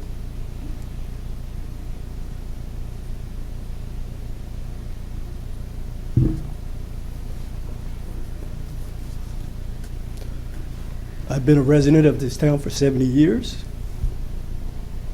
and I want to stay here with my family. So, reaching out to Mr. Khan,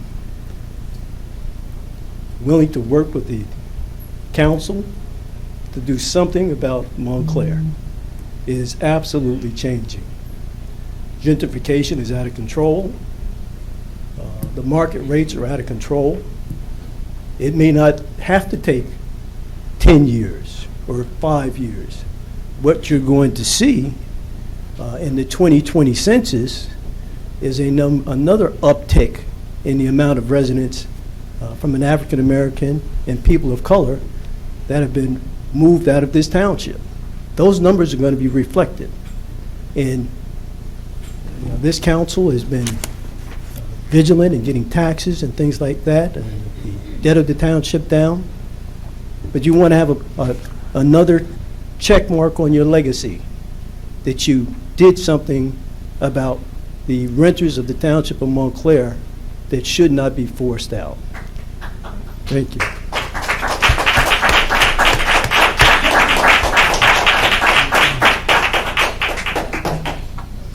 Thank you, Scott. Mr. Del Gloria.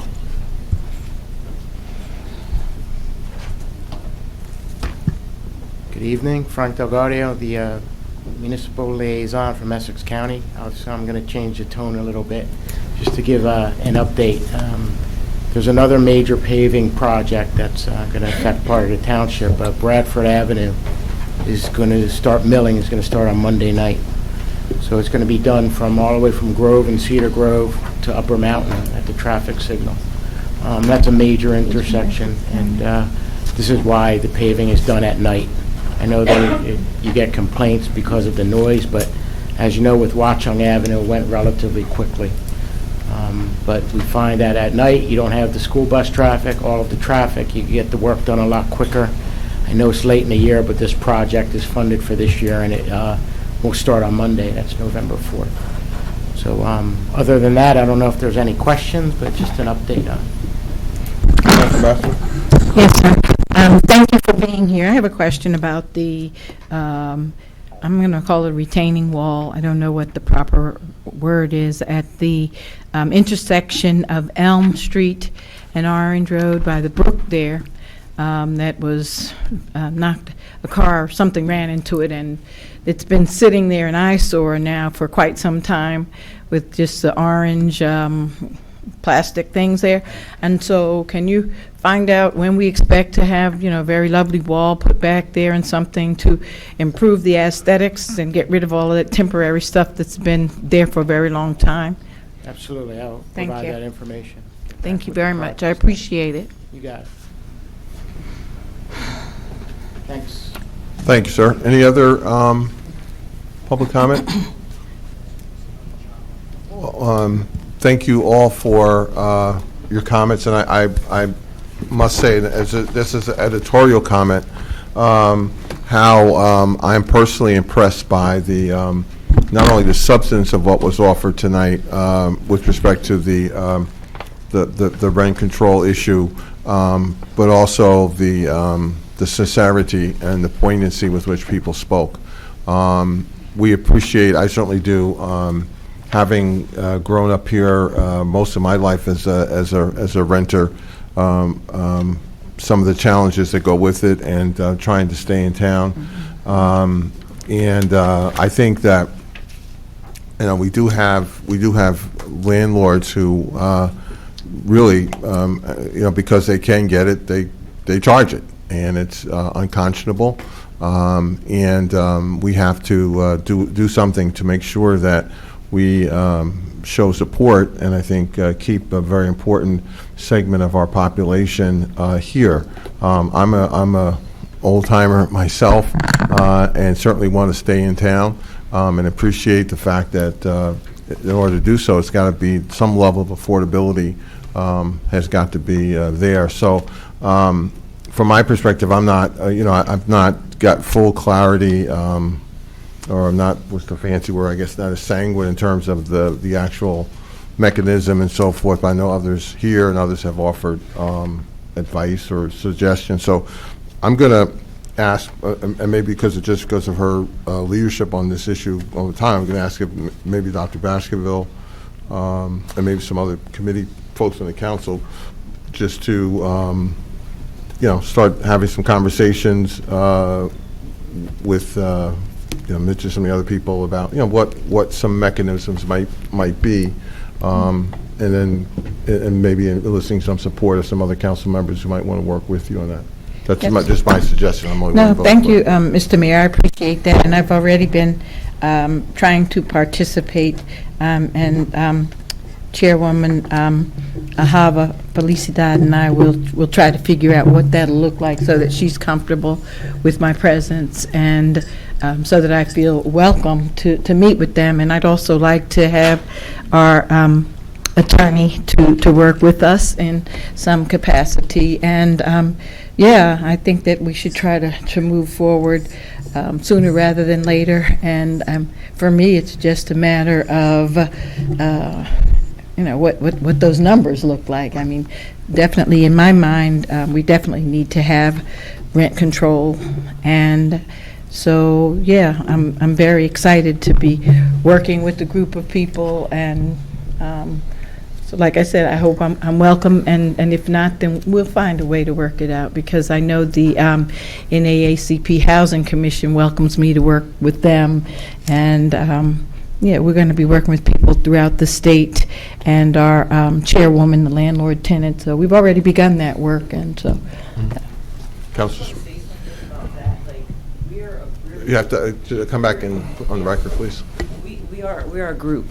I'm one person as a vessel and a bridge, so it's all of us that'll be working on that together.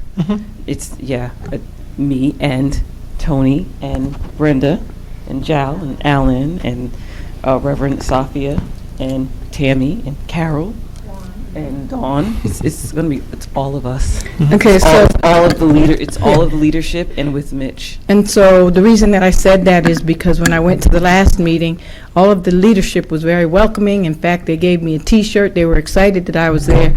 And then you told me that I wasn't welcome because it's just for renters. And so I didn't want to go into all of that here in this particular meeting. That's why I just said we'll work it out so that everybody is comfortable. And so that's why I said that. I'm sorry if that was misunderstood. Okay, all right, then good. We're organizing.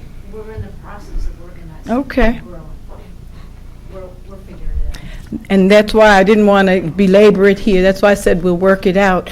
But, yeah, certainly, and I asked several times, even when you came the next night to the meeting that I'm the liaison to our Housing Commission, I said, is it correct that, I am not welcome to come there? And you said, yes, that was correct. And so that's why I said you specifically, but I'm looking forward to not only proudly wearing my T-shirt, joining it, and coming up with some numbers and moving this forward. Thank you.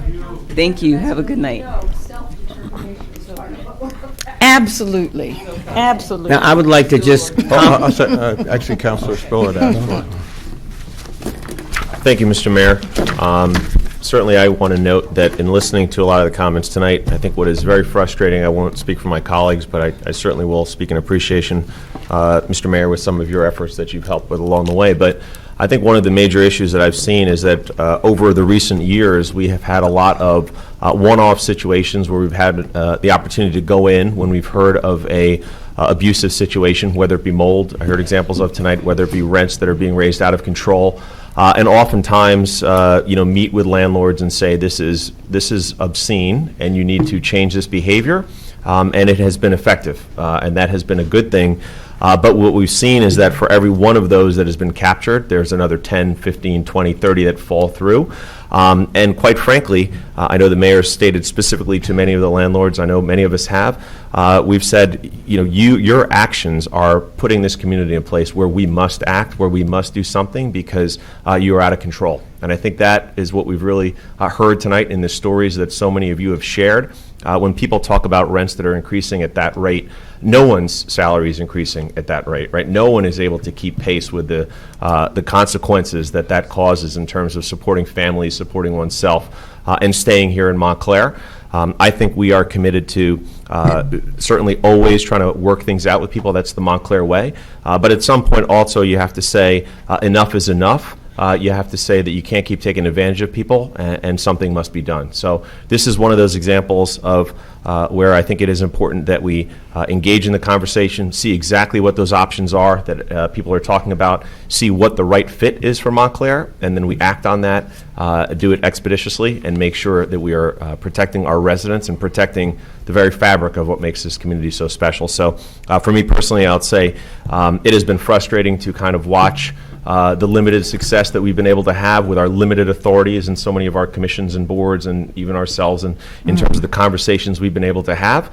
And now is the time to give that a little more teeth to say, if you're not going to work with us, then you're going to meet us head on, and we're going to make sure we address this issue. So I thank you all for sharing your stories. It's important you keep sharing that voice and know that we all, I think I could speak for my colleagues, stand with you and ready to take action to solve and address this situation. So thank you for coming tonight.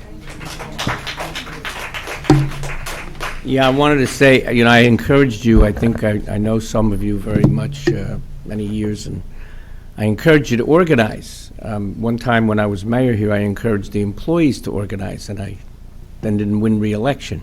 But I told the employees, you're not getting representation, you're not negotiating, you need a union. And I'm a union leader. So what a tenants organization is a form of a union.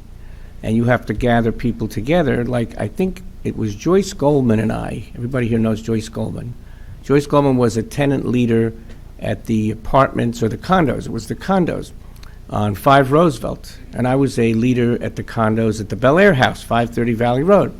So almost 30 years ago, when I first came here, Joyce and I got together and formed a group called Montclair CAN, Condominium Association Network. That's what we called it, Montclair CAN, very positive. And years ago, when we were talking about a referendum we had, it was an MTO, Montclair Tenant Organization. And they were not successful in getting the public to vote in favor of rent control. So there was a referendum that was defeated. Now you're calling yourselves TOM, I guess, but whatever it is, it's a great name, Tenants Organization of Montclair. It's the successor of these previous works. We had a condo association, but we had problems. Condo associations were not getting certain things, and the state passed laws to change that. We got, garbage collection by the towns, whatever. It was a problem for a while for condo owners in town. So I really applaud your effort. I'm an organizer myself in the union movement. And what you are doing now, what your fight is like the civil rights movement, the union movement. This is a movement of people who are middle income and some lower income folks, and some people maybe who have some money, but they can't afford rents that are unconscionable either.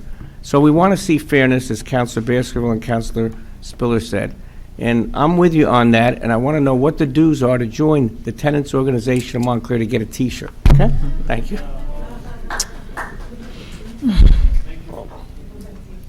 Any council comments? Well, I'll close the public comment period. Again, thank you all so much for being here and for your comments. We're going to move now to new business ordinances, and the first one is amended ordinance 019-030. And I also want to tie that into the discussion of item number 11. If Mr. Karasik or Mr. Stafford could address that. Because I have, as Deputy Mayor has, I have some concerns about 11 and what might be A, I'm not sure. Let me just, with respect to 11, what 11 is, just a resolution substituting a new version of 030 for the previous version that had been introduced earlier. It doesn't have any substance in it. The substance is in the ordinance that follows the 030. So just as a matter of order, why wouldn't we do A and then do 11? If 11... If you'll allow me, what 11 does is allow the keeping of the number, the ordinance number, because if we don't do that, we have to renumber the ordinance. Oh, and go back to the planning board. Okay. Okay. And go back to the planning board. Okay. So I would move that. Right. So if there are issues with the ordinance, then the issues are with 030. Okay. I would move. Right. I would move item 11 then. Second. Discussion. Just for the record, my issue with it is that last time it was, pardon me, the corner lots where 50 feet and 50 feet made no sense. I'm still not clear on the 50. This has nothing to do with that. This is just saying the ordinance is going to keep the number. Correct. We're not talking about the ordinance. Right. Okay. That's That's A. item A, which That's A. ostensibly would be next. Right. Okay. So, any other discussion? All in favor? Aye. Aye. Okay, so 11 is passed unanimously.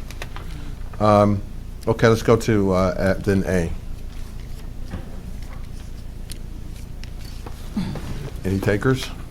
Explaining what? Well, what we did was, after the discussion at the last meeting, the corrections were made that had been pointed out by Councilman McMahon, and So, but the question I had is, and I read an email we received about having parking on the first level. Like in a C1 district, you could have parking on a first level and it not being business or a commercial use. You could just be parking on the first level, which would be contrary to anything that's on the C1 zone now. I just saw that today, but I really can't speak to it. Well, if, in that case, I mean, I would like to move that we table A until we get some more clarification on what the implications of that are. Anybody? And I'll throw out, again, my issue. I did a little, actually was talking to a little really back of the envelope calculation. And it seems to me that under the rules for a corner lot, I'm sensitive to corner lot, that would be, on a legal lot, that would be the building area. You know, just pretty much a narrow sliver is all you get. It doesn't make any sense to me. So you'd like that point reviewed also? Yeah. Yeah, the whole A, the whole thing. So I make a motion to table A. Second. All in favor? Aye. Okay. B. Is anybody covering the?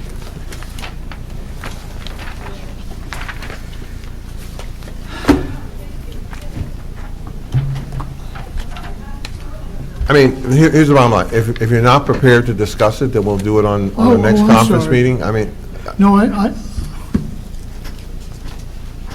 let me just bring up my memo.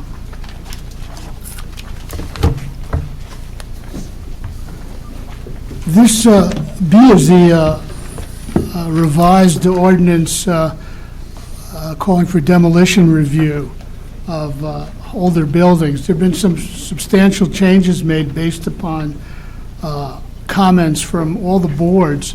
I did circulate a copy of summaries of the comments. We also circulated this ordinance in a memo telling about the differences between the ordinance as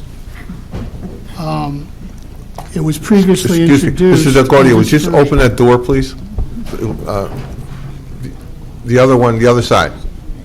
Thank you. And that memo is part of your package. Basically, if you want me to summarize it, I'll be glad to. So this is final, the final codification of the what was the word? Not prohibition, but the moratorium. Moratorium on the demolition. Yes. Right. Yeah. Okay. Would anybody like to move that? So moved. I'll second. Discussion? You want me to go outside and tell those folks to shut their So this basically is just the, finally getting a final version of what we want to do to control the demolition of houses here in town. And moved by Dr. Baskerville, am I correct? And was it, I'm sorry, by Councilor Russo, You second. I second it. Roll call? Councilor Baskerville? Yes. Councilor Hurlock? Yes. Deputy Mayor McMahon? Yes. Councilor Russo? Yes. Councilor Spiller? Yes. Mayor Jackson? Yes. And just let me say that this ordinance incorporates the substantive changes requested by the planning board, so it doesn't have to go back to the planning board. Correct, thank you. Thank you. C is an ordinance prohibiting single-use plastic bags. Councilor Spell? Mr. Mayor, I so move. Second. Discussion? I have just one question, and I think Sean can answer it. It's why legislate the charge for the reusable bags? That's between 10 and 25 cents. It's the single greatest way to change behavior. It's the cost factor. How's that? I'm not sure I'm following you.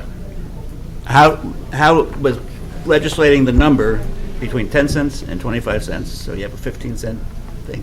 How you're does talking about that the range? change the behavior? Well, the paying is what changed the behavior, but the range is there, so it's not exorbitant, but also not nothing. It's the, I'm sorry, Counselor, if I may. The object of the exercise, the object of the ordinance is to have people ultimately bring their own bags. Right. And not to, paper bags also are not especially good for the environment, according to the groups that have proponents of this plastic bag ban. So the purpose of charging is to push people a little bit or coax them a little bit towards you bringing their own bags and then stopping the use of paper bags as well as the plastic bags. I think that's the idea. And I'd say not even just people, even our sustainability officer often talks about that. Yeah, well, it doesn't make it, yeah, I can say the charge for it, fine, but, you know, what if one of the retailer wants to do really fancy bags, you know, that would be worth $1? You know, why legislate it? I just don't understand.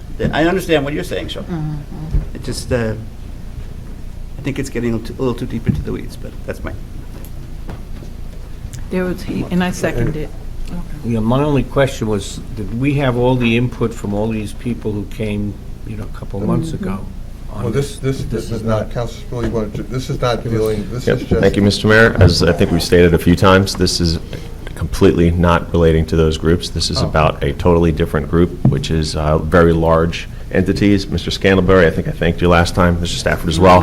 You did a tremendous job in reaching out 100 times, would be a little facetious, making sure you get those groups at the table, conversations, talk to the groups that represent them as part of their associations that they belong to, and this was the language and the wording, and thank you, Mr. Karasik, as well, that came out of all of that to capture the right group that we're trying to capture here, and then the goal is, and that they were comfortable with, and then that can give us time to continue to engage in those conversations, as Councilwoman Russo noted, the groups that were here.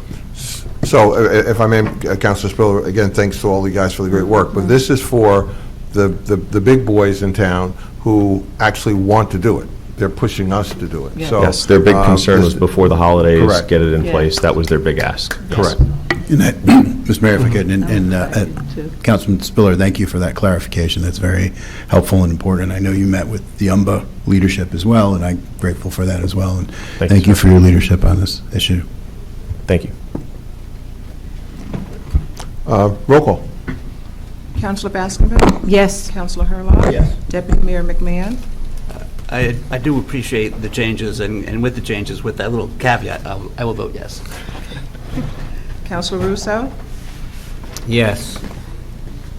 Councilor Spiller? Yes. Mayor Jackson? Yes. All right. D is an ordinance to amend Montclair Code 130 drug-free zones, and as I understand it, this is just the map. Correct. It is, Mayor. These two maps are intended to be used as evidence in prosecutions arising under the criminal laws of our state. The language of the ordinance is statutory. It comes out of the state statutes that describe what you have to do in order to make the maps official and be used as evidence. And heretofore, we have not had a map, but we need to have a map to enforce the law, correct? We have not had a map of school zones that has been adopted by ordinance. We did have a map of parks, which is a 500, a different standard, 500 foot of parks, and public buildings, which only includes the library. This building is not part of the definition of public buildings, but we did have that. Now we're revising that, and To we're also... comply, more comply with state law. Yeah, because we have a new map. Got it. Do we, sorry. Yes. Do you have the one that shows the drug-free zones around the parks? You should have it, you should have them both These here. two. I see. One, Two two. sided. One, two. Oh, on this side, okay, thanks, because I was trying to find this part, okay. And Mr. Mayor? Mr. Stafford, just out of, I guess, a little bit of curiosity, if you could ask that someone just put the two maps together, because I think it almost covers the whole town when I look at it in that way, but I'm just curious to see how much of it is covered. Superimpose. This is good. Lay one on top of the other is what you're saying? Yeah. I would like to see that. Yeah, just out of Good. curiosity. I mean, it looks like from my just initial quick look that it would be almost all the town, but Graham seems to be something of a map genius. it pretty much is. Good. Excellent. Okay. Do we move in second? I move it, I guess. Second? Roll call. Councilor Baskerville? Yes. Councilor Hurlock? Yes. Deputy Mayor McMahon? Yes. Councilor Russo? Yes. Councilor Spiller? Yes. Mayor Jackson? Yes. E is an ordinance to amend our code regarding overnight parking. Is there a mover for that? Move it. Second? Anybody? I'll second it. Discussion? Could just, Mr. Mayor, I have a question on it, just for the group.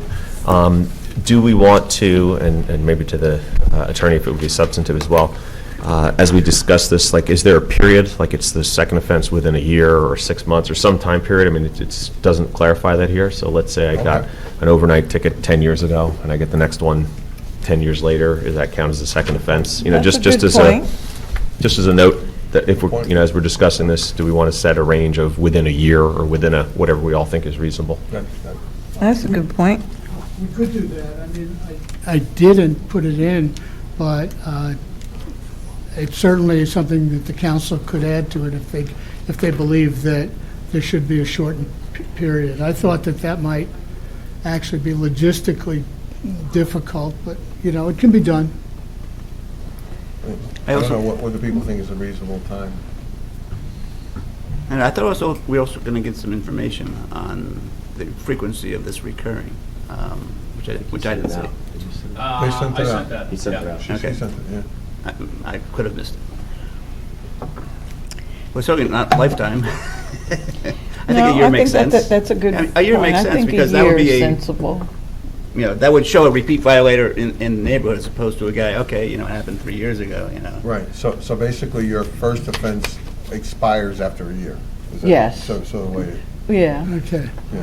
So I each I of- like that much better now. so if you get one and then you get one a month later, You get then what? you Yeah. have, the first one expires in 12 months, the next one expires a month Right. after that. But that Third second up. one counts toward the penalty or whatever, Okay. because it's been within Right.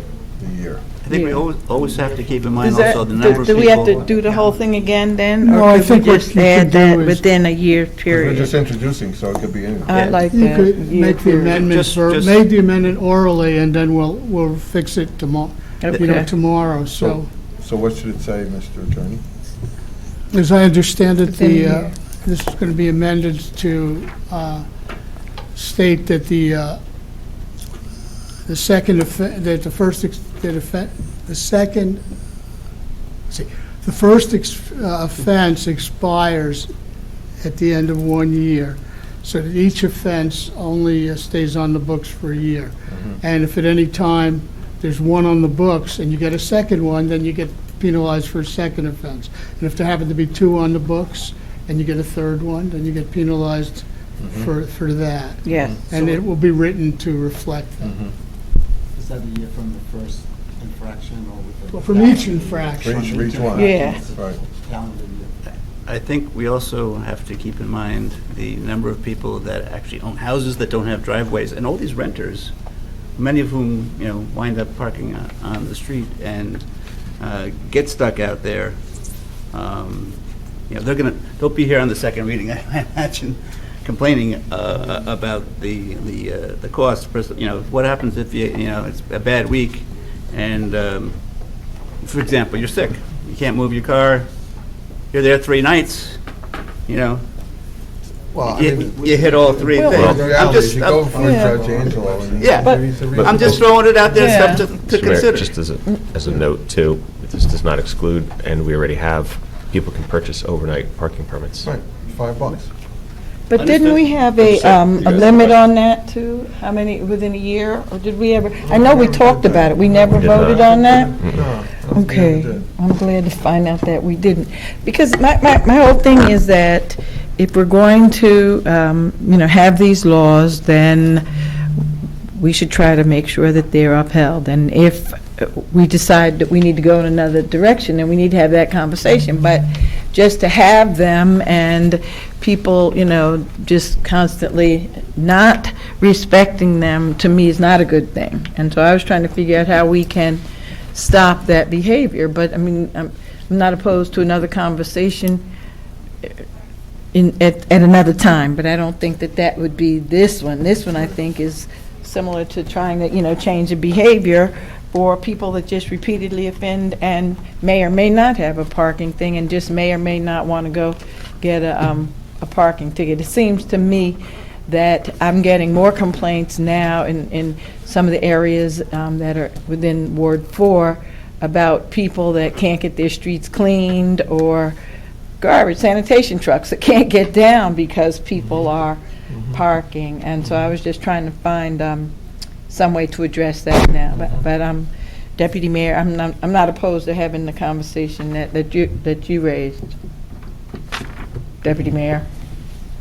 I'm sorry, I found the email. Okay. I'm looking at the Okay. numbers. All right. Thank you, by the way. So there's Got it. approximately in October, or in September, there was approximately 210 repeat violators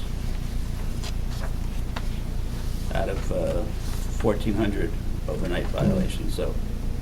I think that whenever we do this, there should be some teach-in period so that people know that, Right. it's going to happen. Right. Make it effective a certain date so we can get notices out to people that this is the new policy so they don't get, whacked with the $70 ticket.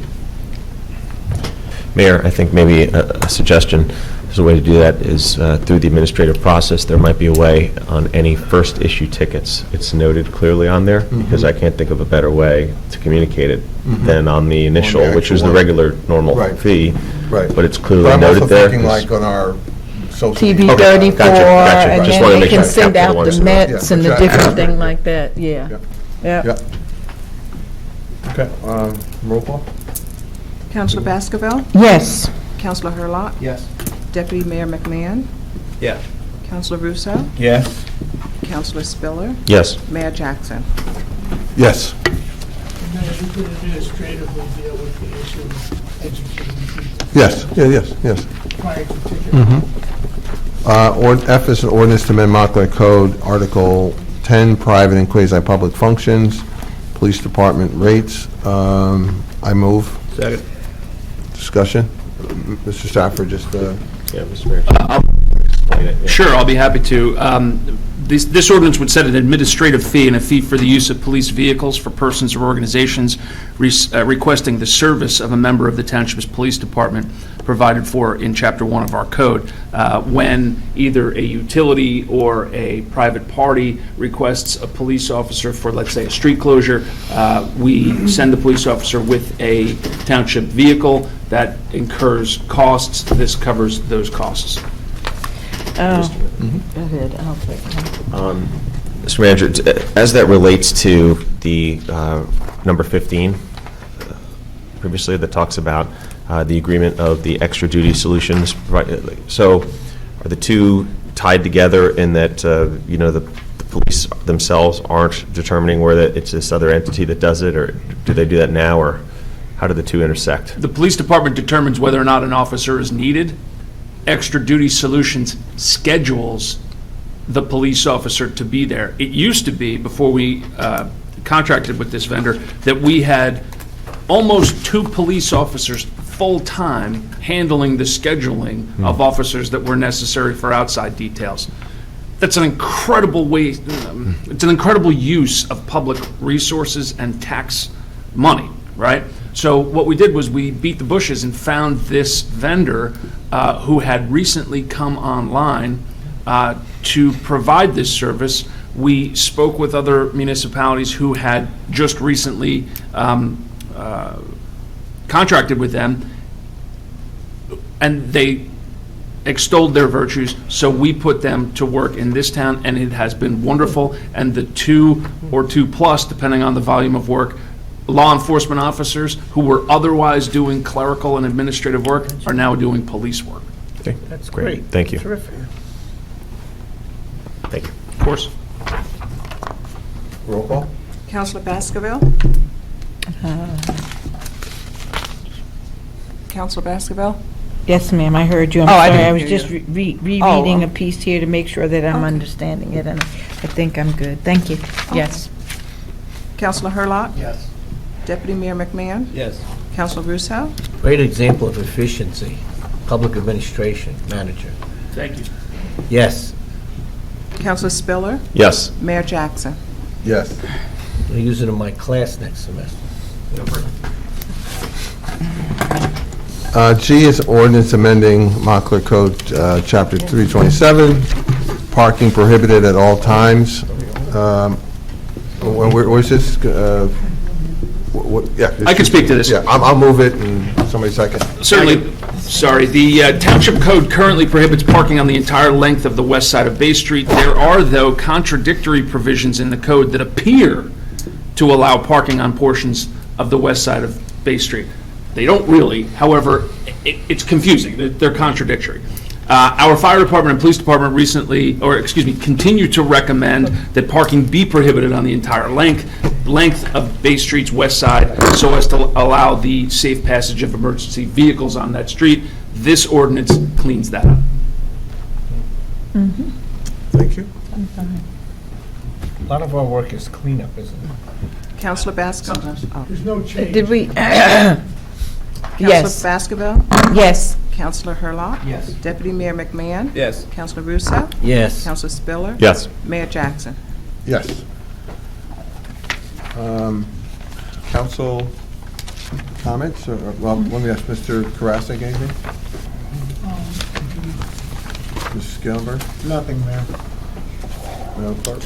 Well, I wanted to invite So everyone. the audience, Well, we don't have an audience, but anyway, the general election is on November 5th, and I just wanted to remind people to make sure they come out to vote. The polls are open from 6 a.m. to 8 p.m. And I wanted to also wish Councilor Russo a happy birthday. Thank you. Hey, we have cake for you. and just a note on the election. It's for the firehouse. Well, I don't know what districts those are, but for whatever those districts are at the firehouse. There's going to be a pilot program of a new voting machine at those. Like, if you remember, last November there was a pilot. There's going to be another pilot, and this will be hand-marked ballots with the that you put, and then they collects them. So that we're going to be experimenting with those for this election, and then a decision is going to be made by the superintendent of elections to go to a new voting machine, hopefully in place for the general election in 2020, so that all of Essex County would have new voting machines as of November 2020. But based on how the pilot goes, I know Union County just went with the ones that we had for the first pilot. And again, we're going to experiment with the paper ballots. So They had offered if a you want to pop in class. and kind of see how those work, you can. Good. Just They had as a offered a point of cl- clarification, Ms. Mayor, there's two firehouses that have polling stations. I think you're referring to one. The fire headquarters. The headquarters, okay, yeah. Bay okay, Street. Yeah. yeah, Bay yeah. Street. Bay Right, yeah, That's what not we- Upper Montclair. That's what I Right. thought, because Right. we Yeah. use just firehouse. I just Yeah. want to make sure everyone's clear. Yeah, Mayor? thank you. Can I say something? I just wanted to say I attended the class in Verona for the pilot program a couple of weeks ago and got a chance to see how the machine operates, and it looks very interesting. Yeah, So very good, very efficient, very efficient. And Mayor, I'll just note that I think I'm thrilled to see that we're getting back to a little bit of that paper tracking, because certainly all the talk that we've spoken about, where we can all come together and agree on the fact that we should have a record of these things that need to be looked at. It's one of them. It's probably the most important thing that we all do in terms of our representative democracy, and we've got to ensure that we do all we can to safeguard it. So bringing that back, we're going back old school. That's good. That's good news. Get back to some paper. Councilors? Yeah, Mayor, I want to thank the clerk for that work on the machinery. The concern I have, and I was wondering whether you could tell us, Julie, how many new people actually registered? Because a lot of students at Montclair State were supposed to register. They have no real interest because they don't see big contests. It's not presidential, it's not exciting. But I try to emphasize when I teach them, it's just as important to vote for assembly and county positions and local positions. So did you get a good Well, on voter bump in registration, which was the 15th, we only took in a very small amount of new voter registration forms. So Do you think a lot of people do it online? They a can do it lot of online. people probably have registered earlier and just didn't come in, but You don't get a record. we don't of- normally get a lot of people Yeah. on voter registration night, but Right, that was just a one night. That was You just don't a have one a night, but tally. they come You- in. You wouldn't have a I don't way have to that. get, That's okay. sent to the county. Okay, so, yeah, that's Yeah. just one night, because Yeah. it's ongoing, people doing it People all do the it time. all the yeah. time. Right. And And they the send it to the county, AACP so I does an won't have excellent it. job here in township of setting up at the different events and other groups, or League of Women's Voters, to encourage that, Right. and so, yeah. I just wanted to say, there were 3 Montclair High School students who performed actually at the AIM, that's, Aging in Montclair group had a nice event Saturday. I attended for a while and heard these 3 students, 2, Catherine Plate and her sister Lily, and Adriana Padilla, they did poetry, they played wonderful songs for the seniors there. It was an intergenerational idea that these folks were giving performances. They were all Montclair High School students who were very, very good students, actually honor students, performing for the seniors. Then they had a discussion with the seniors. So I thought it was a great thing. It's intergenerational. It's being done by our SCAC, Montclair Senior Citizen Advisory Committee folks, and the AIM organization was at the Salvation Army building Saturday. So I just want to praise those students again, Catherine Plate, Lily, her sister, and Adriana Padilla, who did that performance of intergenerational entertainment and communication with seniors.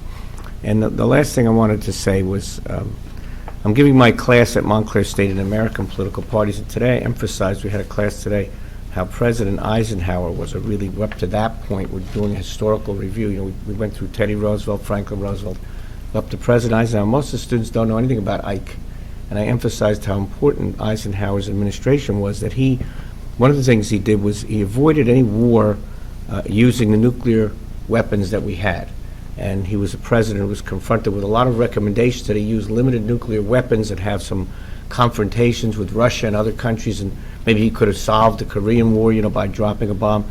He resisted all that. He was a great general who helped us win the Second World War, and President Eisenhower didn't want to see us use that bomb again.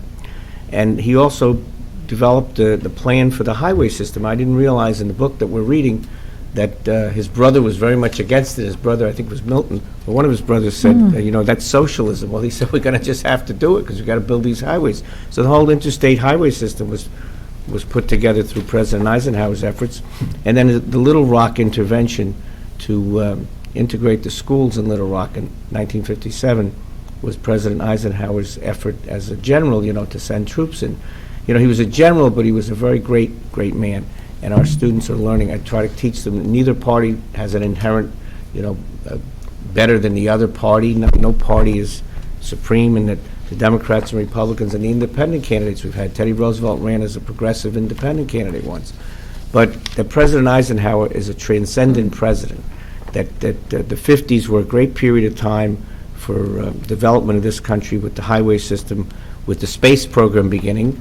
And, President Kennedy continued to be a great leader after that. But there was a golden period I'm teaching. Just want to get that message across. From 1953 to 63, when President Kennedy, we lost him in November 63, from the time Eisenhower was sworn in the beginning of 53 to the time President Kennedy died, the end of 63, was a 10-year golden period of cooperation and positive views by the American people of their leaders. They had very positive views of President Eisenhower and President Kennedy, their families, their policies, their leadership. A lot of people really were inspired by Ike and by JFK. And I'd just like to see us return to that bipartisan, cooperation that they fostered and that positive image of our country. And I just wanted to say that because I went through that today in my class. Students are all about 2022, so they don't really remember that, but they learned a lot about it, and I think it's important that people know that Eisenhower and Kennedy made us work together as a country, and we should do that again. Thank you. Thanks, Matt. Oh, and Teddy Roosevelt's birthday was the same birthday as mine. That's what I wanted to put in. Have you been on San Juan Hill or no? No, but I was to some of these, memorials to these people. But Teddy Roosevelt is my favorite president because of his birthday falling on the 27th. Wait a minute. Yes. This is earth-shattering. Well, I thought it was Kennedy. Well, yeah, it's Kennedy and Teddy. Teddy is bipartisan. Teddy and Kennedy. All right. Was staff to ask you if you had anything, or? No, but thank you, Mayor. There was discussion about visiting the firehouse for to see the new voting machine. And when one does that, one can bring, please, a gently used coat, because our fire department is holding its annual coat drive with St. James Episcopal Church. And gently used coats can be dropped at any fire station or at the church now through November 15th. It's a very important program. Similarly, our police department will be holding its third annual Trunk or Treat event. It's a fabulous event for kids on Halloween from 4 to 7 at the parking lot behind our police department. And lastly, Seniorama 2019 will be held on Thursday, November 7th at the Salvation Army, 13 Trinity Place, from 9 a.m. until 1:45 p.m. Information about these and other fabulous programs is available on our website. Thank you, Mayor. I do have an executive session. I will try to be brief later. Yes. Council members, anything? Councilor Hurlock? Thank you, Mr. Mayor. Just real quick, the next First Ward meeting will be November 7th, 7:30 to 9 at the Bellevue Avenue Library. Looking forward to many people attending, as always, and I believe special guest star Deputy Town Manager Mr. Brian Scantlebury will be accompanying me at that meeting. Thank you. Any other? Councilor Phil? Okay. Thank you, Mr. Mayor. Just want to say, Mr. Mayor, it's great to see you at the 10th Annual Garden State Equality Walk. I think important that we keep speaking out, speaking up. There's always work to be done, unfortunately, on that front, as you noted when we spoke there that day, but important work there. Had a little fun with the little read at the library. I know a lot of my colleagues, and I saw many of you, as we showed up and read some books to the little kids. That was a ton of fun, always is. So wanted to just say thank you to the library for having us, and that was a lot of fun. The Montclair Community Pre-K, that was great to open up that playground. Certainly, Very nice.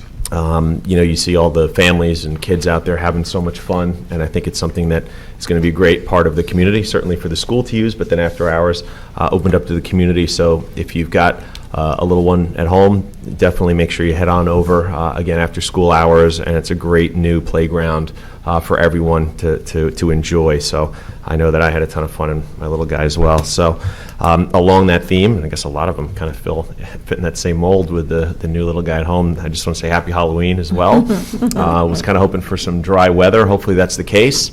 Have a nice little puppy that's going to be going out for Halloween. That's his look this year, a puppy, so it'll be kind of fun. Just wanted to also note that on November 3rd, the Montclair Orchestra is having their children's concert, so that's a great opportunity to bring the kids out to, and should be a lot of fun there. That's on November 3rd, Montclair Orchestra. You can check out their website for an opportunity to get out there, some family fun.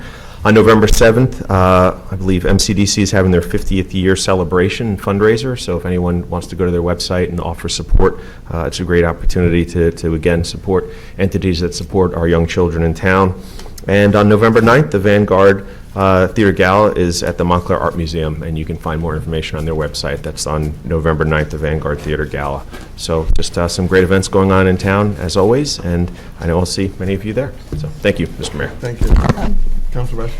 And so, yes, I also participated in the activities that Councilman Spiller mentioned, along with the mayor and some others. And I'm really happy that you mentioned the Montclair Orchestra, because on this Sunday at 3 p.m., I will be the narrator for the Montclair Orchestra's Carnival of the Animals, and this is a family fun-filled afternoon, and we're having a petting zoo opportunity for the children, as well as the children will be able to play different instruments, and I'm really excited to have been asked to participate in that capacity, so I hope that many of you can come. If there are families that people know of that would like to bring their children and are unable to purchase a ticket, if people reach out to me, we are going to try to make tickets available for people, and so this can be done either by email, rbaskerville@montclairinjusa.org, or cell phone, which is 973-477-1146.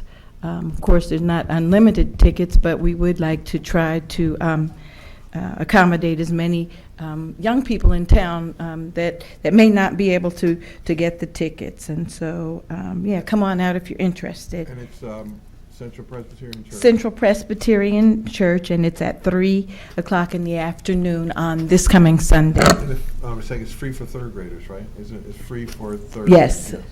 Third graders, it's free. And then the prices vary. I think they have tickets that start at maybe $10 and up. But, during difficult times, we don't want to assume anything. And so, yeah, we'd like to try to make sure that all people in this township have opportunities to experience the arts. And certainly, as somebody that began playing the piano at age 4 and then the oboe and went on to excel in cello and went on to Oberlin, I am really excited to make sure that young people have opportunities to experience music. So, and the other thing is that on last night we had our the gathering of the Start Out Fresh Intervention Association, the group that advocates here in Township and throughout Essex County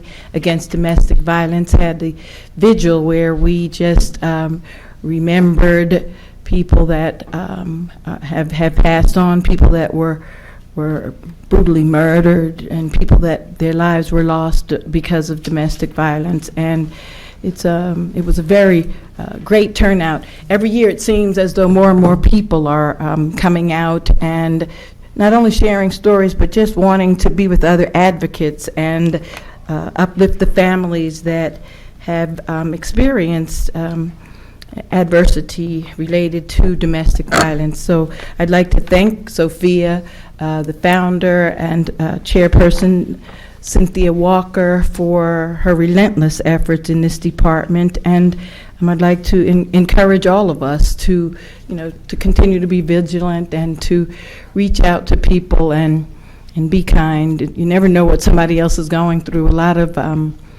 illnesses and a lot of different things that go on. You can't look at somebody and just tell by looking at them that they're experiencing domestic violence or that different things that go on. And so I just want to encourage everybody to, get on the Be Kind campaign. I know TV7 is doing that, and I always laugh because to me that should be second nature. We should just wake up and be kind because that's who we are.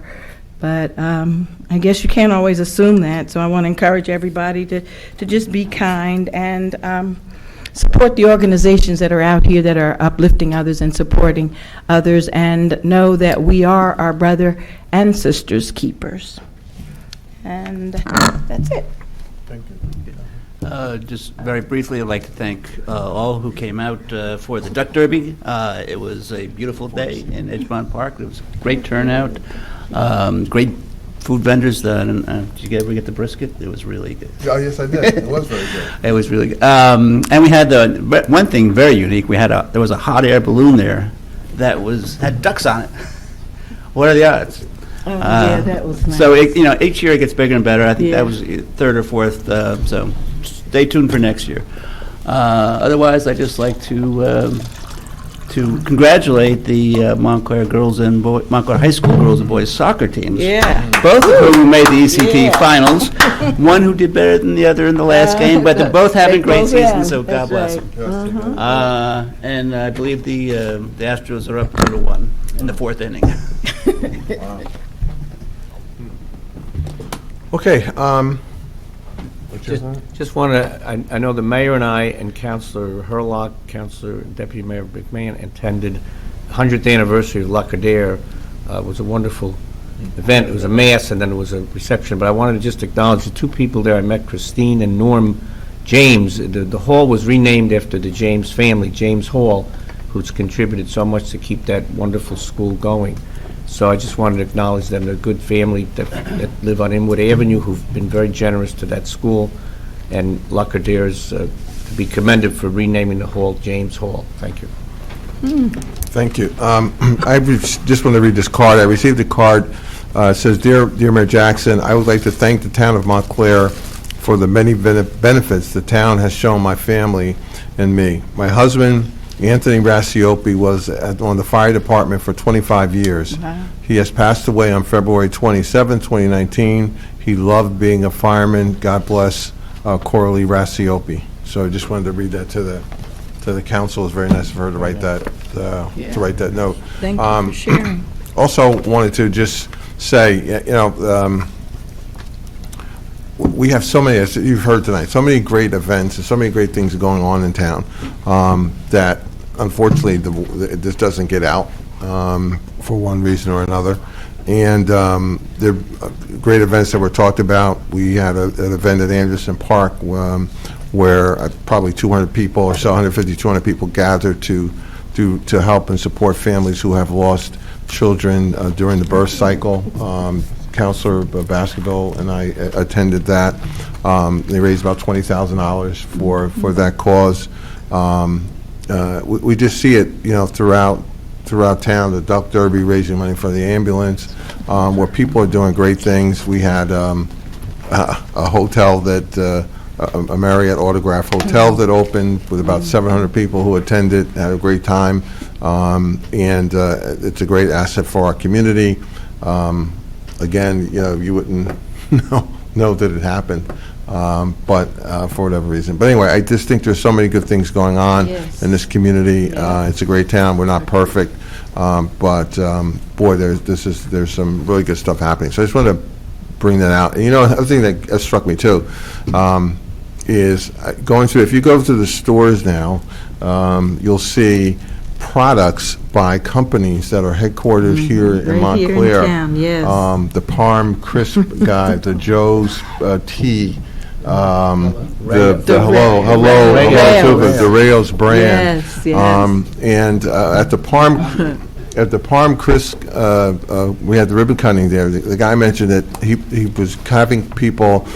He was locating in Montclair because it's a community that embraces small business and helps business. And he also noted the fact that he had a number of employees who live in the city but reverse commute into Montclair because of the transportation access. So again, it's another interesting and fascinating aspect about this community that great things are going on, often not noted, but our citizens should know that this is a great community and good things are happening. Again, we're not perfect, but there's not a lot of places where you can really just go down the shopping aisles now and see, Montclair, New Jersey, distributed by X brand, Montclair, New Jersey. It's really great. That's true. Mayor, Interject, Mr. Mayor, I was driving by the old Bank de Rayos place, and God bless them, they were fixing both of the lights that looked like hell the day we were at the ribbon cutting ceremony, but they're beautiful. And, they just did it. apropos, if I may, of what you said, I was up way in the country in Massachusetts last week, and somebody was making spaghetti, and they had Rouse sauce, and I said, well, gee, they're from Montclair. And they looked at the label, and right on the label, Montclair, New Jersey. Yes. They were very impressed. Yes. That's I think it's the coolest thing. But anyway, I started buying it now. I never knew about it until then. Now Plus, they donate every month to food shelters and Yes, Plus they their do. vodka sauce is pretty good. Was that, you said you like the vodka? Was that what you said? Their tomato paste. I make a motion that we go into executive session as permitted by NJSA 1040-12-B. The subject is contract negotiation. Second. All in favor? Aye. And I guess... Did we go with Kate?